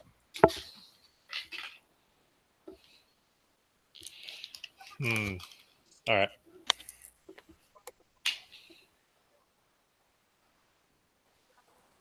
You kind of whack them with your spear, and it's obviously a fossilized tumescence that has been affected by this infection of the whatever it is that infected it. I think we'll just have to continue, won't we? Are there actually orange lines on the ground, or is that just... Yeah, sure. They've somehow this weirdness has created something else. So at the end is this pool that is kind of glowing with this maleficence. Yeah, we'll say maleficence. And the pool is kind of covered with this moss. And RFED is drawn to it, almost compulsed to enter the pool. Ooh. Erik, or Baggio, you're muted. Yeah, Aaron. I'm cool with that. I'm tempted to enter because I think it's going to be fun. Take a dip. Mm-hmm. The water's great. When I dip, you dip, we dip. Yeah, I don't know if I'm keen on entering this pool, but I do want to investigate. So, is it like it's just covered the pool with this moss? Yeah. And does it seem attached to the floor, or just, I mean, would you be able to scrape it off? Does it look like you'd be able to... So it's a pool that's down there. The stuff that's in the pool seems like it's kind of glowing with this unholy glow. And the rest of it, seems that's like where it's all started, is something has affected this life pool within the god tree. Okay. Well, I suggest that I maybe try pouring some holy water over it and see if that has any effect, like it did on the moss creature. I agree. I could read the penal code to it as well. Some of that holy water in there. Yeah, we'll do. Yeah, so you pour it in there, and it does it a little bit, but it seems like this maleficence is so strong that it's going to take something super powerful to remove it. You like the ring of a blessed. Yeah. So do you think I should just Dip throw your the hand in ring there. We should probably chop off your hand, throw it in. Just to be safe. Just That's what the code told me. We can test it with a stick, but I think you're gonna have to stick your hand with a ring in there, man. Yeah, I'm just wondering if it'd work without a hand. No, I think no. We think the hand is probably what. It's It's responding synergistic to your effect. life No. energy. Yeah, life energy. Yeah. Did we try talking to these stick things? Did they? Maybe they can tell us. They think just wanted us to go in here. It looked like. I think they are also mute. Yeah, probably. Takes Get one to know. along with them, TJ. Yeah, they seem like they're speaking mutish to each other. So what is the feeling I'm getting from this ring exactly? Is it just Just a pulling me strong towards- compulsion, yeah, towards the life pool of the god tree. Okay. Dude, I'll Well- donate all of my gold to get you a metal hand made back in town if you lose yours. Well, Alfred, he feels that he's led quite a charmed life up to this point. So he's going to make sure this is on his left hand, this ring, because he's right-handed. And he's going to thrust it into this moss. What the heck was that, Erik? That was a link my friend sent me. Oh. Yeah, where's all your friends? How come they're not watching the show today? They are doing science during the day. They're Oh. all those guys that watch us, they're all like PhD scientists. On Sundays? Yeah, they're Yeah, Science Sunday, dude. my friend John is in the lab doing things with flies right now. I'll have to watch it later. They're Agata watchers. They're not Kalmatta watchers. I see. What's the other game called? Hava. See, all my places end in A. That's kind of weird, isn't it? Hey. All right, so you sticking your hand in the pool or what? I mean, I'm about to potentially lose my hand here, and you're talking about bloody science projects and. I'm sorry. Hobbs asked me about my friend. I apologize. That's a drive-by by RFED there. All right, roll a d20. Okay. Your fourth level, right? DM started it. Yeah. 17. All right. So you feel a super strong compulsion to be almost drawn deep into the pool, but your willpower will deny the power of the God tree. But it doesn't. It seems like it affects the pool, but not completely. It almost seems like you have to be willing to give yourself to it in order to remove the infection. Maybe you can become a sweet tree man. Dude, this is how those This is how you overcome. Cellmen are born. This is how you overcome your weak constitution, by becoming a superhuman tree man. Is this how legends are written? For sure. I will. And fourth level will write characters about- die. Yeah. I mean, So, yeah, go on. Sorry, man. I don't know if you just wanted someone to knock out Goldrick. We have 2 other henchmen with us, though, or 4 or something like that. They don't happen to be wearing the ring of the Spriggan, though. Yet, How, carry on there, Griffin. does this ring feel quite tightly Without held on my question. finger? Yeah, this is the ethical dilemma for the lawful character. Okay. This is I'll, why no I'll one else give you- takes lawful. I'll just give you no. Aradesh is lawful. I'll give you your final rights, I guess. Do you have a will or anything?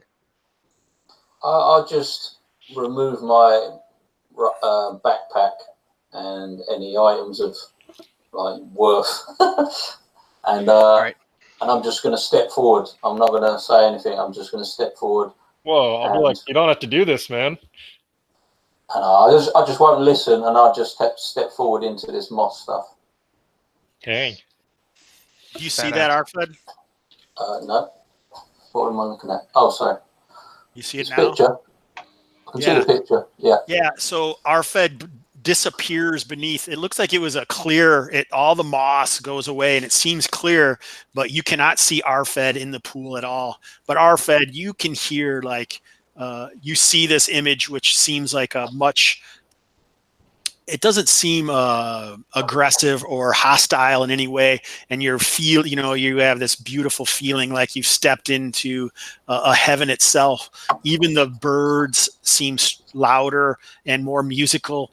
It's almost like you're Sleeping Beauty wandering around the forest, and this is the forest. Like you've been transported elsewhere. You kind of glance behind you, and you can see a ripple in the vision in your visage where you could actually, that you could go back if you want. There is actually a path that kind of like in a nexus of paths, and you could go in different directions if you wanted. Okay. But Alfred has disappeared from the rest of you. I guess that's it, boys. Let's go home. But outside, this flaking is flaking off of the inside and dissipating into the ground as it turns back into the regular wood of the God tree. Mm. We should carve Arfed was here or something into the floor. That's around how this you get pool or bitch something. slapped by a mine.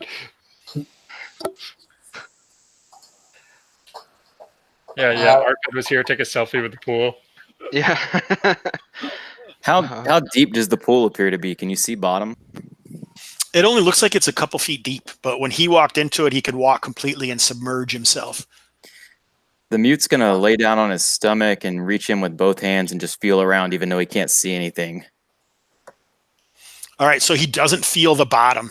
And Arfed, you can see these ugly, large, strong, silent hands reach through the shifting field behind you. Okay, I shall grab hold of one of the hands. All right, the mute will pull with all his might and try to pull him out of there. he feels like you could easily walk out if he wants. He's not stuck in here or anything like that. Okay. But that gives me sort of emphasis to try and return, and I'll try and go back through.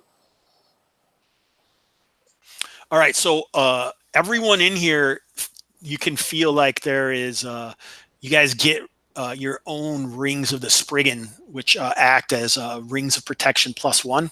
And RFED's is actually once per session, he can control plants. Nice. Cool. So where do these come from? They just appear, you're not sure. Maybe like a tendril sneaks out and forms around your fingers. Some crazy magical action. Does RFED talk about what he saw? Oh, we can just show this to all the players. Yeah, Well, yeah. I guess we're gonna go in.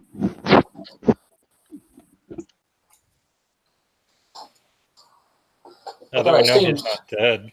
It seems such a beautiful place. It doesn't seem like there'd be anything to sort of adventure inside, but I may be wrong. We want to meet the God Tree or whatever, don't we?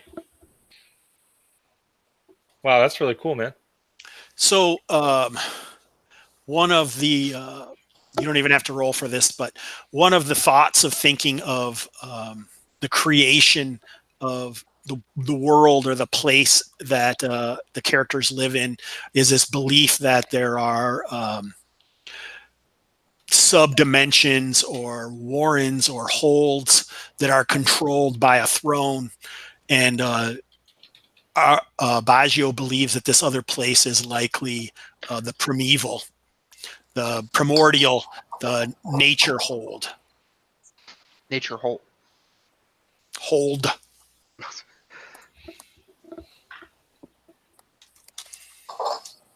What does that mean exactly? That likely that there is a path to godhood ascension within. You wouldn't be interested. Trust me. Maybe like RFED, and we've like, started on the trial of the nature godhood.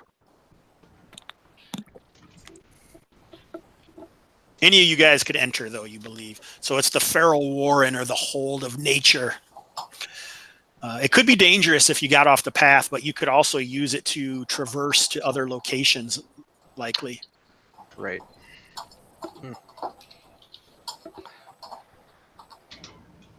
So there could potentially be other sort of exits or entrances to the place.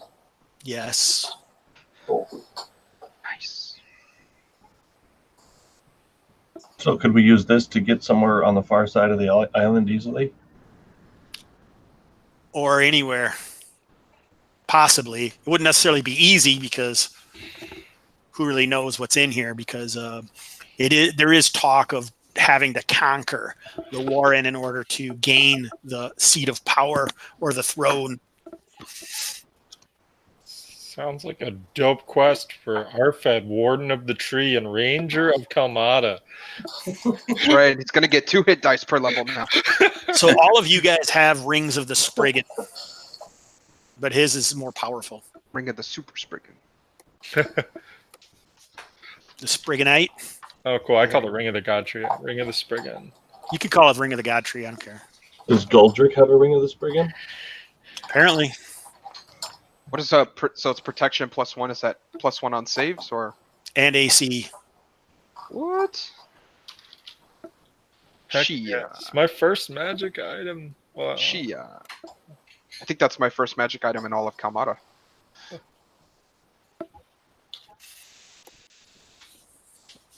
I'm excited. 10, 14, Plus 1. 15, 16. RFED, that's a higher chance that's a better death save, dude.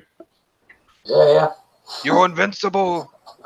Well, Jason has started putting rules around how many death saves, so I need all the help I can get. You've been like 5 now? 4? It's 4 or 5, yeah.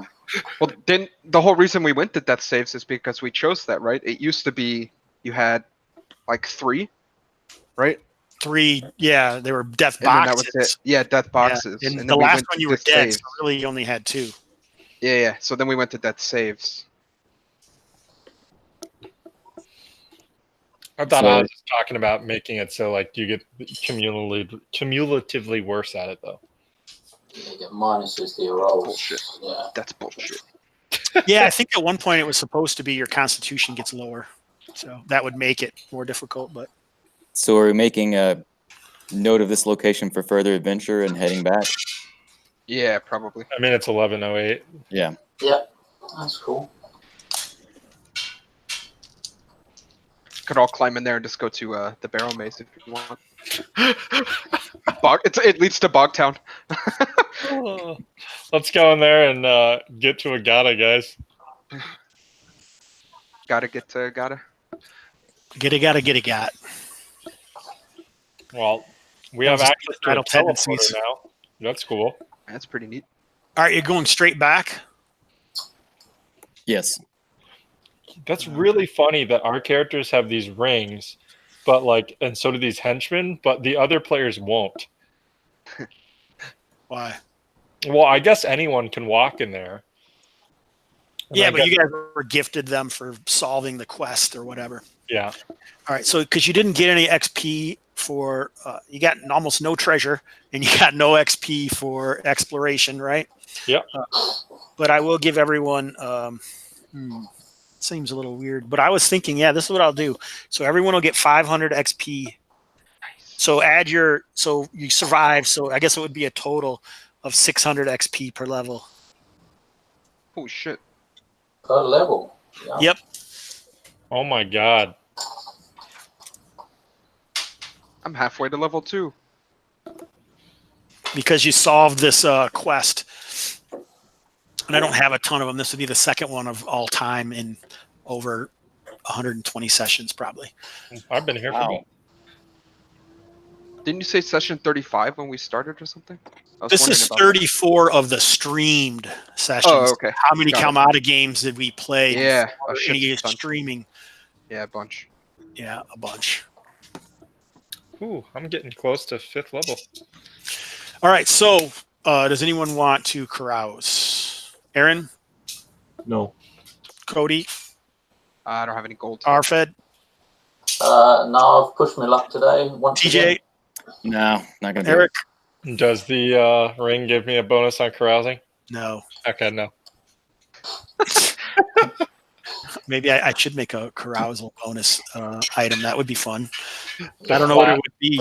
Like the bath water of Dionysus or something. Opium? I don't know. Okay, so since that is, everyone has returned.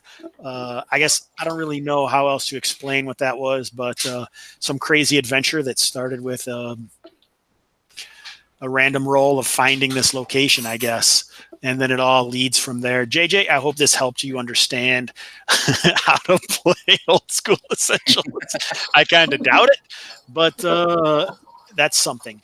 Does anyone have any last pimping or anything they would like to do? TJ? Yeah, you check out the Malodorous Miasma Meltdown if you want to waste an afternoon. So it's pretty good that he can actually say his podcast because no one else can. Yep, that's the point. RFED. No, I'm just happy to save the God Tree. So that's me happy for the day. To our next adventure. So maybe he would also say, fall into a spike pit. Cody. I don't have anything to say, brother. Good game. Thanks. It's been a while since I've actually played Kalmatta, so Nice. Good No to be save back. for you. no save for Aaron. you.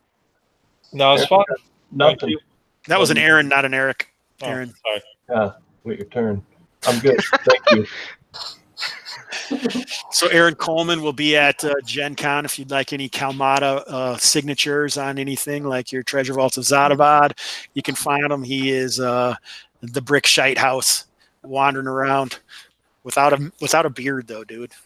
A little beard. Just look for the dude with the big thighs, big muscles. Thighs. He'll be hanging out at the Embassy Suites in the evening. Erik. Don't have anything to pimp, but Aaron will sign your diaphanous robes if you bring them to him. But you have to be wearing them. Yeah, He'll sign him as Baggio, right? and your Celine Dion posters.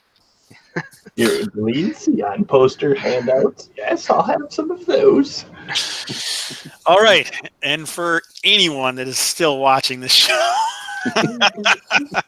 which I highly doubt. Thank you for wandering through Mr. Hobbs Gamerhood. If you'd like to support Mr. Hobbs Gamerhood, please go to Patreon/OSR, the letter N Hobbs. You can check it on the Twitters, the MeWes, the Facebooks, Anchor for Random Screed. Other than that, won't you be my gamer?